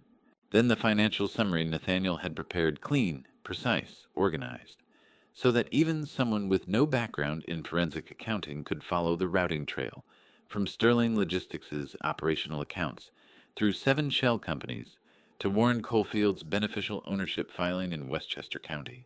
Garrison had been watching the screens with the expression of a man standing in a structure that is collapsing around him and has not yet determined which direction to run. His chest was heaving. His hands had gone to his jacket lapels and gripped them, a gesture I recognized from his childhood, the thing he did when he was trying to hold himself together physically because the internal mechanism had stopped working.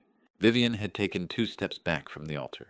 Her bouquet had dropped to her side, the flowers hanging toward the floor, and her face had undergone a transformation that no amount of composure training could have prepared her for the specific exposed blankness of a person whose carefully constructed surface has been removed in public and who has not yet found the next expression to replace it with. Warren Caulfield stood up from his pew. He stood up quietly, without the dramatic motion of a man making a scene, and that quietness was more alarming than noise would have been. He was already calculating.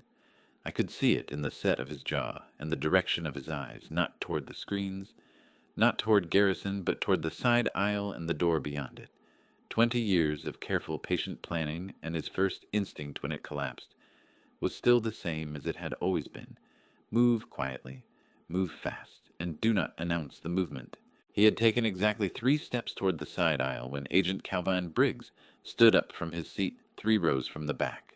Briggs moved with the economical, unhurried authority of a man who has done this many times and understands that the performance of urgency serves the person being apprehended, not the person doing the apprehending.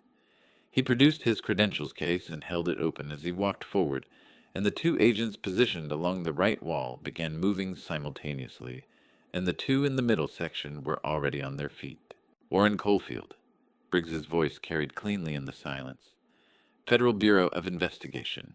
I need you to stop where you are and keep your hands visible. Warren stopped. His hands came up slowly, and something moved across his face that I had never seen there in 20 years. Not panic, not anger, but the specific flattened expression of a man who has spent 2 decades studying risk and has finally encountered the one he miscalculated. Garrison's head turned toward Briggs, then toward Warren, then toward the agents moving up the aisles. His mouth opened. What is... His voice cracked on the second word. He pressed his fist against his sternum, a physical attempt to push back against whatever was happening in his chest. What is this? These are my wedding guests. These are... He turned to the nearest agent, his voice climbing. Get your hands off him. Do you know who I am? Do you have any idea? Garrison Stirling. The second agent had reached the altar steps. His voice was level and professional. You are under arrest for federal wire fraud conspiracy to commit financial fraud and filing a fraudulent legal petition with the New York Surrogates Court. You have the right to remain silent. Anything you say can and will be used against you in a court of law. Garrison's face crumpled, not all at once in stages like a building coming down in a controlled sequence, one structural element after another, giving way until the whole thing was no longer recognizable as what it had been. His eyes went red at the rims. His jaw worked. He looked at me from the altar steps with an expression I had not seen on his face since he was 7 years old and had broken something valuable, and could not yet decide whether to confess or deny it. Dad. His voice came out wrecked, stripped of everything except the raw, unprocessed sound of a man who has just understood the full dimensions of what he has done and what it has cost him. Dad, you did not have to. Yes, I said. I did. The agent placed a hand on Garrison's arm. Garrison flinched, as though the touch burned him a full-body recoil that shook through his shoulders and down to his hands. His eyes filled. A single tear broke and ran down his left cheek, and he did not wipe it away either, because he could not bring himself to make the gesture, or because he no longer had the capacity for that kind of performance. It was the most honest thing I had seen my son do in years. Vivian watched the agent take Garrison's arm, and something recalibrated behind her eyes. With the cold, rapid efficiency of a woman who has never in her adult life allowed circumstances to fully overtake her. She turned toward me, her chin came up. The bouquet dropped entirely from her hand and landed on the altar steps, with a soft final sound. Conrad, her voice was controlled, precisely controlled the way a person controls something that will cause damage if it gets loose. I want you to know that I had no choice in any of this. Garrison approached me. Warren approached me. I was put in an impossible position, and I did what I had to do to survive it. Surely you, of all people, can understand being trapped by circumstances beyond your... Stop. My voice came out harder than I intended. Not loud. I have never needed volume to communicate finality. I have heard what you say when you believe no one is listening, Vivian. I have no interest in what you say when you know the room is watching. Her composure buckled just for a moment, just a single visible crack in the surface, the jaw tightening and the eyes going bright with something that was not quite tears and not quite rage, but lived in the territory between them. Then Agent Briggs's second team reached her, and the moment passed, and whatever she had been about to say stayed unsaid. Father Augustine Pryor had not moved from his position at the altar throughout any of this. He stood with his ceremony book closed in his hands and watched everything with the expression of a man who has spent 31 years in proximity to the largest moments of human lives and has learned to bear witness without flinching. When the agents had escorted Garrison and Vivian and Warren toward the side corridor, and the room had settled into the stunned collective stillness of 360 people, trying to determine what had just happened to their understanding of the morning, Father Augustine looked at me. He did not speak. He simply nodded once, a small grave acknowledgement, one human being to another, of what had just been done and what it had cost. I nodded back. Behind me, somewhere in the cathedral, someone began to cry. Not loudly, the quiet, helpless sound of a person who has witnessed something they cannot yet process, and whose body has decided to process it independently. And in the back of the nave I heard the precise professional sound of a camera shutter firing in rapid sequence. Theodore Marsh had been standing near the end of the third pew on the left side since the screens went dark. I had placed him there deliberately close enough to the altar to reach it in 15 seconds, far enough from the front row that his presence during the ceremony had not registered as unusual to anyone watching. He was 66 years old, and he moved with the deliberate, unhurried authority of a man who has spent 3 decades understanding that the most important thing you can communicate in a room that has just experienced a significant shock is that someone in it knows exactly what happens next. He walked up the center aisle now with his briefcase in one hand and a single sheet of paper in the other, and 340 people who had not yet left their seats watched him with the focused, uncertain attention of an audience that has been through the main event and is not sure whether what is coming is epilogue or continuation. It was a continuation. He reached the foot of the altar steps and looked up at the space where Garrison had been standing, moments ago now occupied only by the ghost of a ceremony that had not concluded, and then he turned to face the room with the expression of a man who has something to say and intends to say it precisely once. "My name is Theodore Marsh," he said. His voice was not loud, but it carried. "I am the senior partner of Marsh and Associates, and I have been the legal counsel of Conrad Stirling and Stirling Logistics for 30 years. What I am holding," he raised the single sheet of paper, "is the document that Garrison Stirling submitted electronically to First Federal Bank at 7:43 this morning, retrieved from the bank's failed submission archive at my request at 8:15. He turned the paper so the room could see it. Both sides. The paper was completely, entirely, unambiguously white. Not a mark on it.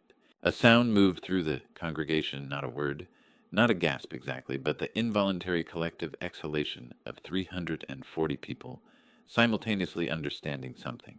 Behind me, still positioned near the side corridor entrance with Agent Briggs's second team, Garrison made a sound that started as a word and did not finish as one.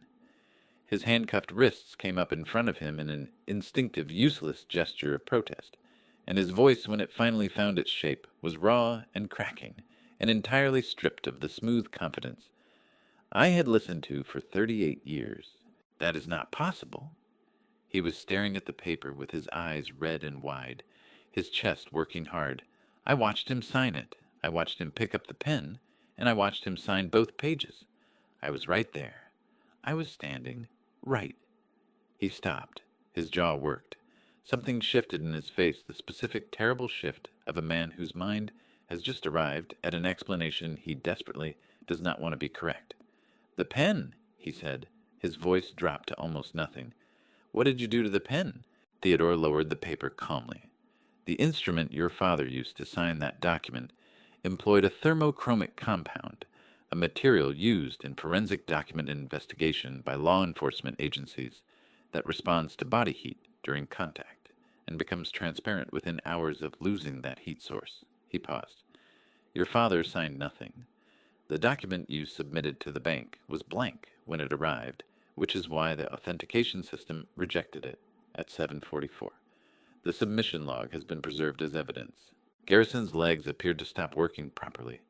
One of the agents beside him put a hand under his arm, not roughly, simply with the practical steadiness of someone preventing a man from going to the floor.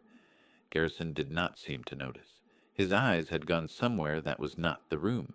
It was at that precise moment that Vivian Mercer made her move.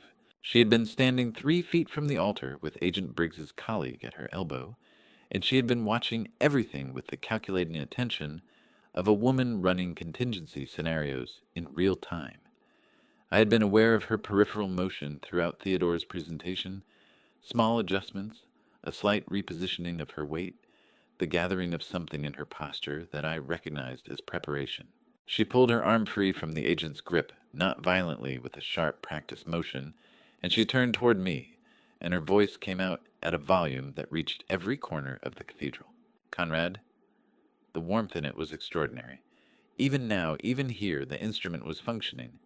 "Before this goes any further, there is something this room needs to understand."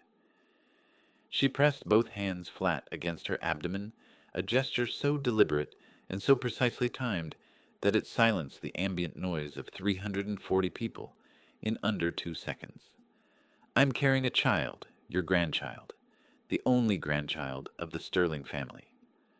Her voice dropped into a register that was calculated to sound like vulnerability. Her eyes filled, and I could not have told you with certainty whether the tears were genuine or manufactured, and I suspected that was precisely the point. "Whatever Garrison has done, whatever either of us has done, this child is innocent. This child is your blood, Conrad, your legacy, the continuation of everything you built." She took 1 step toward me, and her voice broke on the last word with the kind of precision that suggested the break had been rehearsed. "Please." The room was absolutely still. I looked at her for a long moment. I looked at the tears on her face, and the hands pressed against her abdomen, and the eyes that were performing an emotion with the technical proficiency of a 30-year professional. I thought about the Met Gala 3 years ago and the folder of research she had compiled before walking into that room. I thought about the phone call between her and Warren that Adrienne had traced to 14 months ago. I thought about Nathaniel's third document and the 2 DNA profiles printed side by side on a single page. I looked at Adrienne standing near the third pew on the right. Adrienne reached into the leather folio she had carried into the cathedral that morning and withdrew a sealed envelope. She walked forward and placed it in my hand without ceremony, the way she did everything precisely without theater, and with the full understanding of what the action meant. I opened the envelope. I removed the single page inside. I looked at it, once the 2 columns of genetic markers, the probability figure at the bottom, the laboratory certification, and then I placed it on the altar step in front of Vivian, face up so she could read it without my needing to say a word. She looked down. Her eyes moved across the page. I watched the color leave her face, not gradually, not in stages, but all at once like a light being switched off, leaving behind the specific gray pallor of a person who has just encountered the one piece of information they had believed was permanently secured. Her hands dropped away from her abdomen. That is, she stopped, started again. That test is not. Stopped again. The composure that had held through everything, through the recording, through the arrest, through Theodore and the blank page, finally visibly gave way. Her shoulders dropped. Her chin dropped. A sound came out of her that was not a word and not a cry, but something in between, something involuntary and unplanned, and for the first and only time in everything I witnessed, that morning I believed I was hearing something genuine from Vivian Mercer. Behind her, the agent replaced a hand on her arm. I looked away from her. I looked toward where Garrison was standing. He had not spoken since Theodore explained the pen. He had been standing with Agent Briggs's colleague at his elbow, head down, shoulders curved inward, the posture of a man whose body has completed the work of comprehension and found the result unbearable. Now he raised his head. He looked at the page on the altar step. He looked at Vivian. He looked at where Warren Caulfield had been standing before Briggs had walked him to the side corridor. His face did something I had no framework for. It moved through expressions too quickly to name them, individually. Shock, comprehension, rage, grief, humiliation, cycling through each in the space of seconds, the way a man cycles through them when he has just understood that the person he believed he was using has been using him for something entirely different, and that the person he believed was his ally had been the architect of his destruction from the beginning. His whole body shook once a single violent tremor, from his shoulders down through his hands. She told me it was mine, he said. His voice was barely audible. He was not speaking to me or to the room or to anyone present. He was speaking to the specific private devastation of a man processing a betrayal that had arrived inside a betrayal. She told me from the beginning that it was, He could not finish the sentence. His eyes went red, his jaw locked, and then without warning, the thing that had been building behind his face since the screens lit up broke through the surface entirely, not with words, not with any coherent expression, but with the raw, unfiltered sound of a man whose entire constructed world has collapsed simultaneously from every direction, and who has neither the resources nor the inclination to contain what that feels like. He wept, not quietly, with his whole chest and his whole throat, the way a man weeps when the performance has finally, irrevocably ended, and there is nothing left to perform for. I looked at my son. I did not look away. I gave him that much the witness of the one person in the room whose judgment of him had once meant everything and whose presence now was the only honest thing either of us had left to offer the other. What happened next took less than 4 minutes. I want to be precise about that because the way people later described it, and it was described extensively in 3 newspapers, 2 online publications, and 1 television segment that ran for 6 consecutive evenings, made it sound like a sustained and choreographed spectacle. It was not. It was 4 minutes of a man coming completely apart in a room full of people who had come to watch him begin his life, and there was nothing spectacle-like about it. There was only the specific, ugly, irreversible reality of a human being reaching the absolute limit of what they can contain, and discovering that the limit had already been passed. Garrison moved toward Vivian, not with calculation, not with the controlled, purposeful motion that had characterized everything he had done for the past 18 months, with the blind, lurching urgency of a man whose body had taken over entirely from the mind that had previously been running it.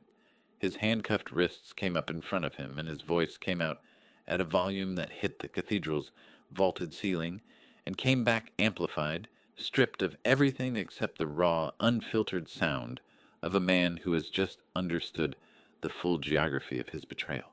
You told me it was mine. His voice broke on the last word, cracked completely through the middle of it, and what came out on the other side was something I had not heard from my son since he was 8 years old, and had fallen from a tree in our Houston backyard, and was lying on the ground looking up at me with the wide, unguarded shock of a child who has discovered that the world does not cushion its landings. You looked me in the eye every single day for 18 months, and you told me it was mine. You stood in that hospital and showed me the test results, And you cried, and I held you. And you... He could not finish. His chest was heaving. Tears were running freely down both cheeks, and he was not attempting to stop them either because the capacity for that kind of management had failed entirely, or because some part of him had decided, in the ruins of everything, that there was nothing left worth managing for. Agent Briggs's colleague moved between them in the same instant that Garrison lunged forward, not a dramatic intervention, simply the practiced, efficient placement of a body between two people by someone trained to do exactly that. Garrison's shoulder hit the agent's arm, and the contact stopped his forward motion, and for a moment the three of them were locked in that configuration, Garrison straining against the agent's restraint, the agent holding position without visible effort, Vivian taking 2 rapid steps backward until her back found the edge of the altar. Get him away from me. Vivian's voice had lost every calibrated quality it had ever possessed.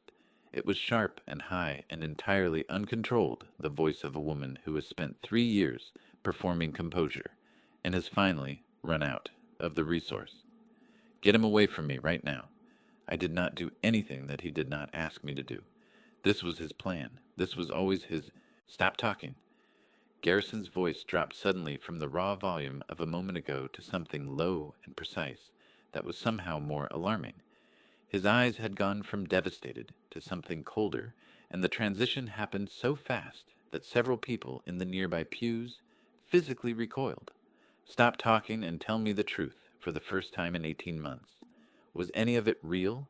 Was one single moment of any of it something you actually... Garrison... Agent Briggs had moved up the aisle with the quiet authority he deployed for everything. He placed a hand on Garrison's arm, firm, professional, the kind of grip that communicates clearly without requiring force. That is enough. You need to come with me now. Garrison looked at Briggs. He looked at the agent holding his arm. He looked at Vivian against the altar, her wedding dress catching the light from the stained glass above, in a way that under any other circumstances might have been beautiful. Her chest heaving, her carefully arranged hair coming undone on the left side where she had pressed herself against the stone. Then he looked at Warren Caulfield's empty seat in the second row. Something went out of him, not gradually, not in the staged sequence of his earlier collapse. All at once, like a circuit breaking, his shoulders dropped, his handcuffed wrists fell to his waist. The tears kept coming, but his face had gone past the active expression of grief into something beyond it, the specific hollow stillness of a man who has reached the far side of what he can feel and found that the territory there is simply empty. Where is Warren?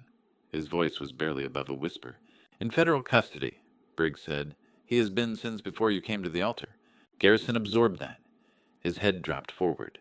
A sound came out of him, one short, compressed sound that was neither a word nor a cry, but something in between the sound of a man processing the final piece of information that completes the picture he did not want to see.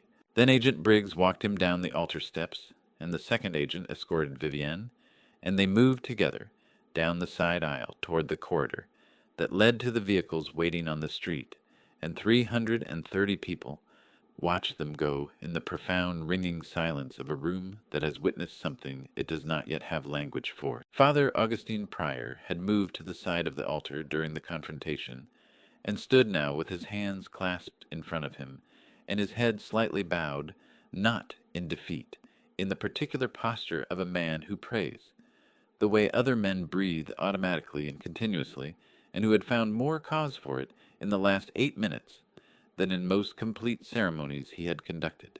The flowers were still on the tables, the white roses in their tall clusters along the pews, the ivory ranunculus at the altar, the wedding program still sitting in the hands of guests who had not yet found a reason to set it down. No one spoke for a long moment. Then from somewhere in the middle section a sound began, not the controlled weeping I had heard earlier, but a different sound, the shaky, involuntary exhale of shock releasing itself from a body that had been holding it too long. It moved through the congregation in a wave, person after person, the room beginning to breathe again after the held breath of the last 4 minutes. I stood at the foot of the altar steps and looked out at all of it, the flowers and the programs, and the 330 stunned, uncertain faces, and I thought about 40 years, of building something. The first truck depot in Houston, the federal contracts, the terminal acquisitions across 42 states, the board meetings and the quarterly filings, and the 10,000 ordinary days that constitute the actual substance of a working life. I had built it to leave it to someone. The someone I had chosen had tried to take it by force and had failed. And what remained now was the question of what you do with something you built for a purpose that no longer exists in the form you had imagined. I did not have the answer to that question yet, but I was aware, standing at the foot of those altar steps, with Eleanor's cufflinks at my wrists and her photograph in my breast pocket, that not having the answer yet was not the same as there being no answer. I looked down from the altar, and in the rear of the nave, standing at the left pillar, with her camera lowered and her press lanyard around her neck, and her eyes looking directly at me across the length of the cathedral, was a young woman with a jaw I recognized, and a way of holding her shoulders that I recognized, and a stillness under pressure that I recognized, because I had seen it every day in my own mirror for 68 years. She was not taking photographs. She was just looking at me, and something moved in my chest that had nothing to do with grief or fury or the cold structural weight of everything the last 24 hours had required of me.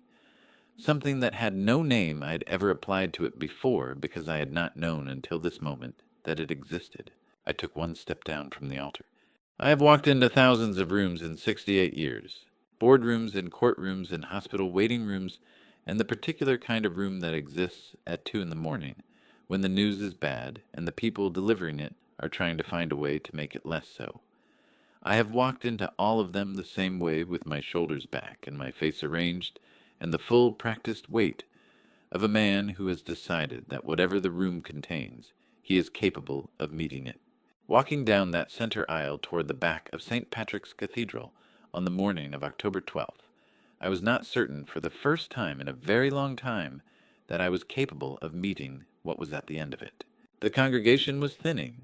People were gathering their programs and their jackets and their spouses and moving toward the exits in the careful, quiet way of individuals who have witnessed something significant and are not yet sure what social register the exit requires. Several stopped me as I passed, a hand on my arm, a murmured word, a look that communicated something between respect and the particular helpless sympathy of people who want to offer comfort and do not know what form it should take. I acknowledged each of them with a nod and kept moving. Theodore fell into step beside me at the fourth pew. He had been watching from the side aisle since Garrison was escorted out, and he moved now with the quiet, deliberate presence of a man who has decided his function in this moment is proximity rather than speech. "The woman at the back pillar," I said without looking at him. "I know," Theodore said. "How long have you known?" He was quiet for exactly 3 steps. I had suspicions. From the moment Adrienne mentioned the envelope she sent to the Tribune, I looked at the name on the press credential. Another step. Diana Lee left New York in the spring of 1990. You were 32. She was 26. She told you she was moving to Charleston for a position at the Post and Courier. He paused. She did not tell you she was pregnant. I do not believe she knew herself when she left. 34 years. I had been carrying the particular unexamined weight of an unfinished chapter for 34 years, without knowing it had a weight, because I had not known there was anything unfinished. Diana Lee had left New York in the spring of 1990, and I had grieved the ending quietly and moved forward the way you move forward when you are 32, and the world is still predominantly in front of you. And 6 months later, I had met Eleanor at a freight industry dinner in Dallas, and the chapter had closed in the way chapters close when something better begins. I had never known there was a page I had not read. Cassandra was still standing at the rear left pillar when I reached her. She had lowered her camera entirely. Now it hung at her side from its strap, forgotten in a way that told me the journalist had temporarily vacated in favor of something else that did not have a professional category. She was watching my approach with an expression I recognized, because I had worn it myself earlier that morning, standing in front of the mirror, in room 1814, with Eleanor's cufflinks in my hands, the expression of a person preparing themselves for information they are not sure they are ready for, but have decided they need anyway. She was 34 years old. She had her mother's height and the particular quality of stillness under pressure that I recognized from my own mirror, and a way of holding her chin slightly forward when she was uncertain that I had not seen in any other face in my adult life. "Mr. Stirling?" she said. Her voice was steady, the journalist's reflex operating as trained. "I have some questions if you have a moment." "I expect you do," I said. We looked at each other across the 3 feet of cathedral floor between us, and I felt my chest tighten with something I could not name, and did not try to something that was not grief and not joy, but lived in the complicated territory between them in the space that opens up when a man discovers that the story he believed was complete had a chapter he never reached. Theodore stepped discreetly to my left, creating the small social architecture of a man who is present, but not intrusive. He had been doing that for 30 years. He was very good at it. "Your mother," I said. My voice came out differently than I intended, quieter, less controlled. The careful professional register, replaced by something more unguarded than I had allowed myself in the last 24 hours. I cleared my throat, tried again. Her name? Was it Diana Lee from Charleston, originally worked at a small arts publication on the Upper West Side in the late 80s? Cassandra's composure did something. Not broke, she was too disciplined for that. Too many years of training in the maintenance of professional neutrality in the face of things that wanted to produce a different response. But it shifted. A visible shift, something moving behind her eyes and through the muscles of her jaw that she controlled, but could not entirely suppress. "Yes," she said. That was her. The word landed in my chest and stayed there warm and heavy simultaneously, the way significant things land when they arrive after a very long transit. My hands were not steady. I noticed this with some distant clinical surprise. My hands, which had held a glass without trembling while I listened to my son plan my destruction, which had capped a pen without shaking after signing documents designed to strip me of everything I had built, which had remained perfectly still, through 6 hours of devastating information in Theodore's office, and through a cathedral confrontation that had dismantled 38 years of my understanding of my own family. My hands were not steady. I pressed them together in front of me, a small gesture, entirely inadequate to the moment. "I did not know," I said. "I want you to understand that before anything else. I did not know you existed. If I had known—" I stopped. My throat tightened. Something burned at the back of my eyes that I had not felt since the morning I received the call from our housekeeper in Dallas, telling me Eleanor had not woken up. I would not have been a man who did not show up. Whatever else I am and am not, I would not have been that. Cassandra's jaw moved. She pressed her lips together once hard. The gesture of a person controlling a response that wants to be larger than the situation has yet established it should be. Her eyes were bright, not with tears, with the specific high-wattage brightness of someone running a great deal of emotional voltage through a circuit that was built for professional current. "She never told you," Cassandra said. It was not quite a question. "She left in the spring," I said. I did not know why entirely. I told myself it was the position in Charleston. I did not. I paused. I did not look hard enough at what I did not know. That is the truth of it, and I am not going to dress it up. A sound came out of Cassandra, short, compressed, something between a laugh and a breath, that was neither the involuntary release of a person who has been holding a very specific tension for a very long time. Her hand came up to her mouth for a moment. She pressed her fingers against her lips and looked at the cathedral ceiling and breathed through her nose 3 times, with the deliberate, systematic rhythm of someone using a technique they have practiced. Then she lowered her hand and looked at me, and her eyes were wet. But her voice, when she spoke, was entirely remarkably level. "I have been a journalist for 11 years, she said. "I have interviewed sitting senators, 3 federal judges, and a man who survived 17 days alone in the Alaskan wilderness. I have never once in 11 years been unable to think of a question to ask." She paused. "I currently cannot think of a single question to ask." Something loosened in my chest, for the first time in 24 hours.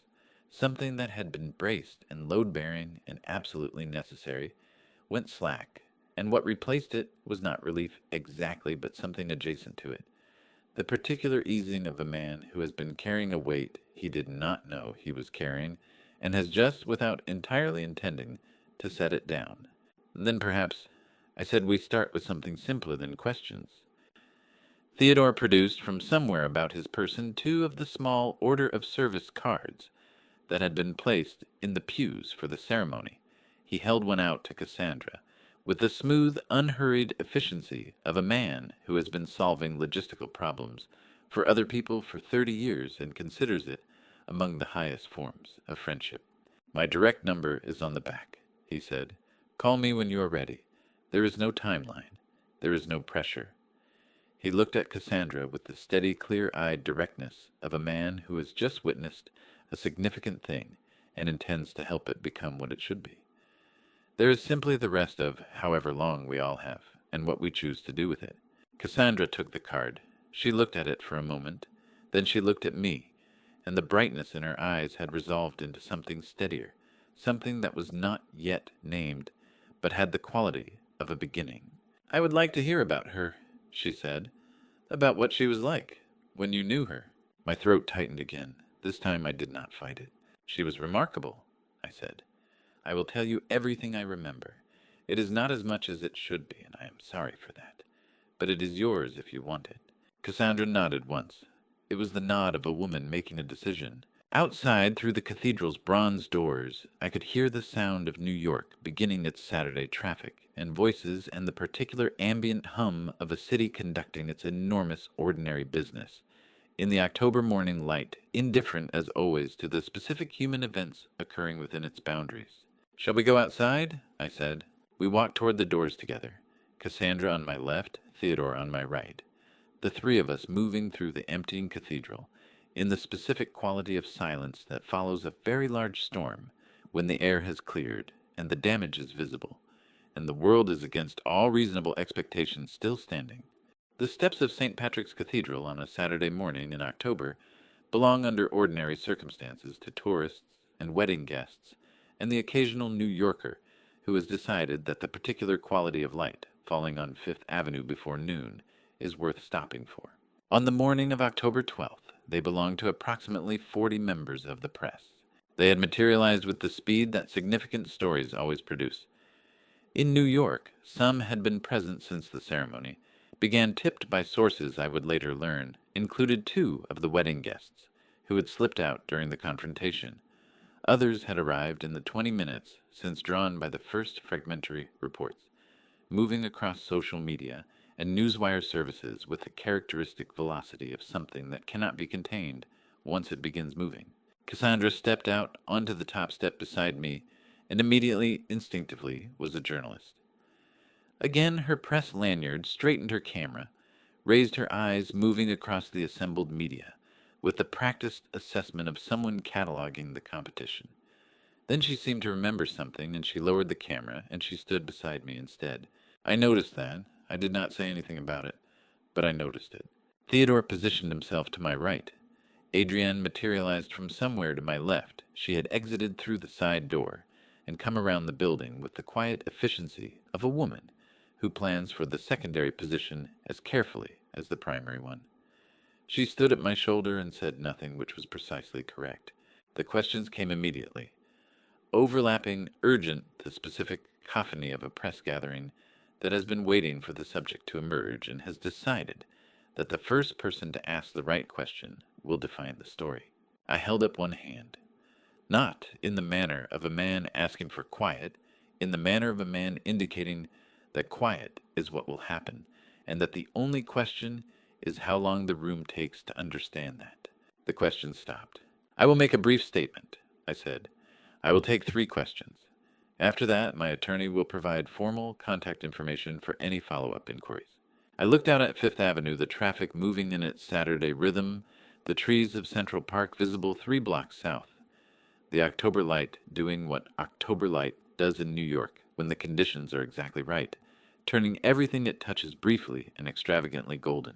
40 years ago, I said, I started Stirling Logistics with a single truck depot in Houston, Texas, and the conviction that if you built something honestly and ran it with integrity, it would outlast every attempt to compromise it.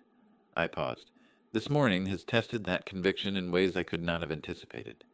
What happened inside that cathedral is now a matter for the federal legal system to process, and I will not speak to the specific charges or the individuals involved while that process is active. A hand went up immediately. I nodded at a woman in the front of the group whose press credential identified her as belonging to the Wall Street Journal. Mr. Stirling, what happens to Stirling Logistics now? With your son facing federal charges and your vice president in custody who runs the company.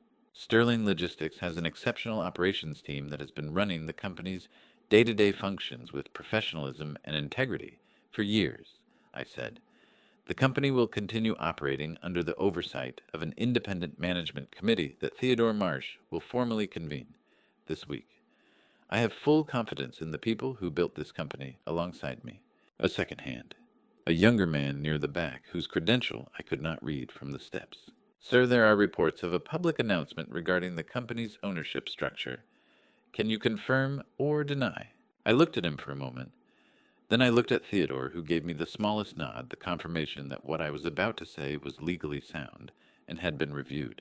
I can confirm, I said, that I have been in the process of revising my estate and charitable giving structure for some time. That process will now accelerate.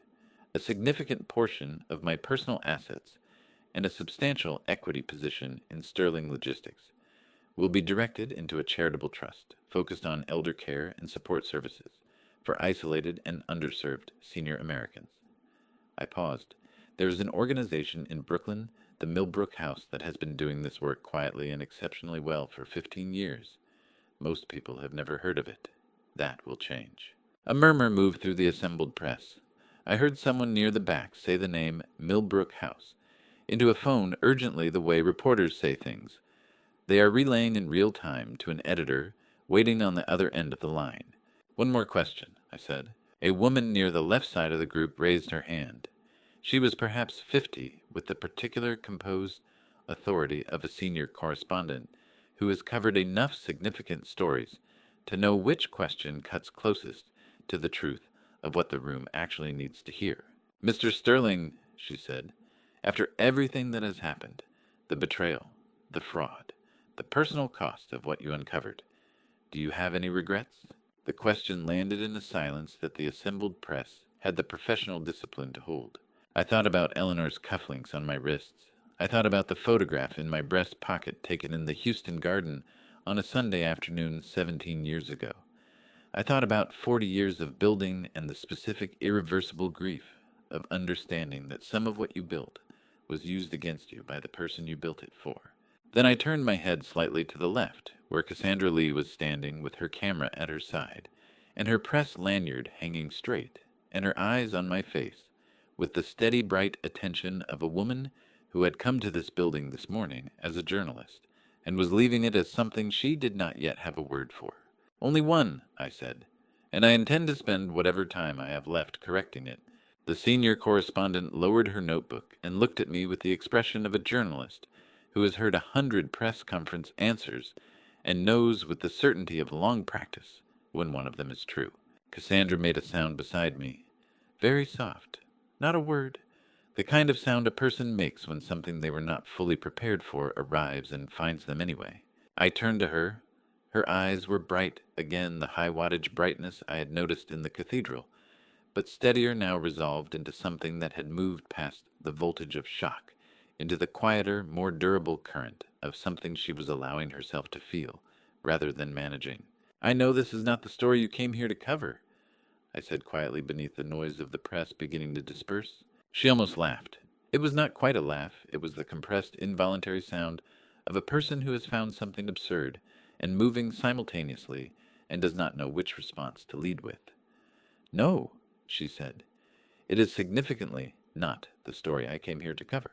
Is it a better one? She looked at me for a moment. Then she looked out at Fifth Avenue, at the October light, on the buildings and the trees, going gold at the edges, and the city doing what it always did, moving, humming, continuing.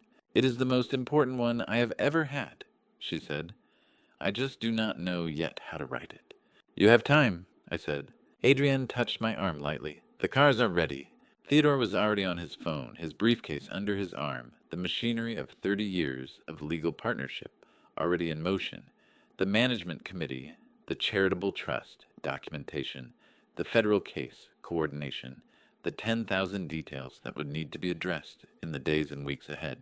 I looked at all of it, the work still ahead, the damage still to be assessed, the structure still to be rebuilt, and I felt the specific clarifying sensation of a man who has been through the worst of something and is standing on the other side of it, battered and certain and ready. I straightened my jacket. I touched the photograph in my breast pocket once briefly with 2 fingers.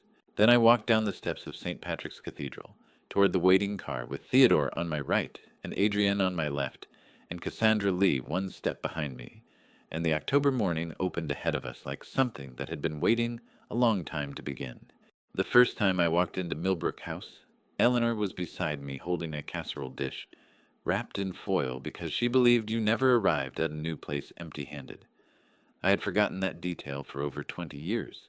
It returned to me on a gray Tuesday morning in November, standing on the same front steps, holding a paper bag of coffee and a folder of trust documents, with Cassandra Lee 1 step behind me. "You've been here before," she said. "A long time ago," I told her, with someone who understood generosity better than I ever did.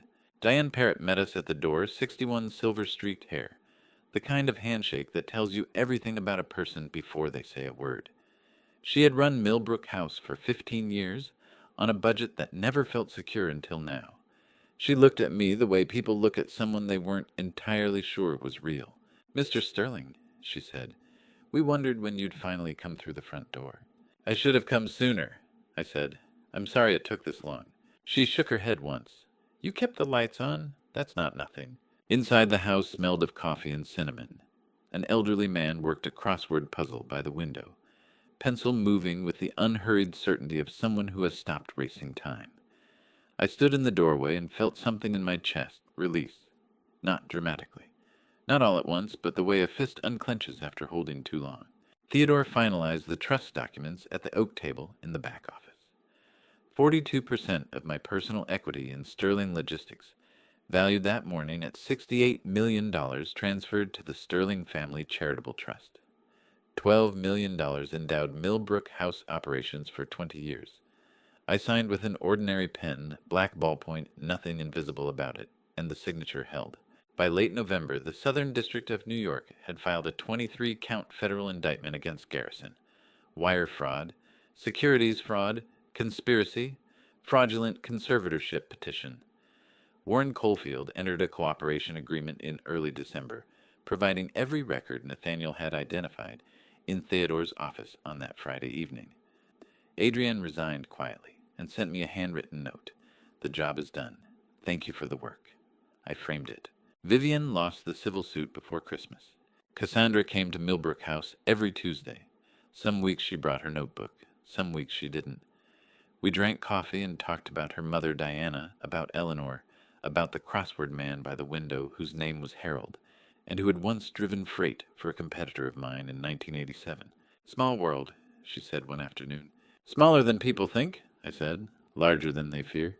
She looked at me with her mother's eyes. I had finally let myself see that, and smiled, with the quiet warmth of someone who has found something she did not know she was looking for. I had spent 40 years believing legacy was what you left behind after you were gone. Standing in that room, watching Harold fill in another answer with his unhurried pencil, I understood I had been measuring the wrong thing. Legacy is not what remains. It is what continues to live while you are still here to see it. I am Conrad Stirling, and this story of Dad Revenge family is not one I am proud of, not the betrayal, not the years I spent building walls instead of relationships. If there is one thing I have learned, it is this: God does not give us families so we can use them. He gives us families so we can become better than we were. Family betrayal revenge is never just about money. It is about every moment a father chose his company over his child, every silence that grew into resentment, every distance that eventually became a weapon. I was not innocent in that distance. So I will say plainly, do not be like me. Do not wait until someone poisons your coffee to understand what truly matters. This was Dad Revenge family at its most brutal. This was family betrayal, revenge at its most personal. And if you see pieces of your own story here, pay attention before it costs you everything. If this story moved, you share it with someone who needs to hear it. Leave a comment. I read everyone. Thank you for staying until the very end. Coming up, stories containing certain fictional elements, crafted purely for reflection and education. If that is not for you, no judgment. Choose what feeds your spirit.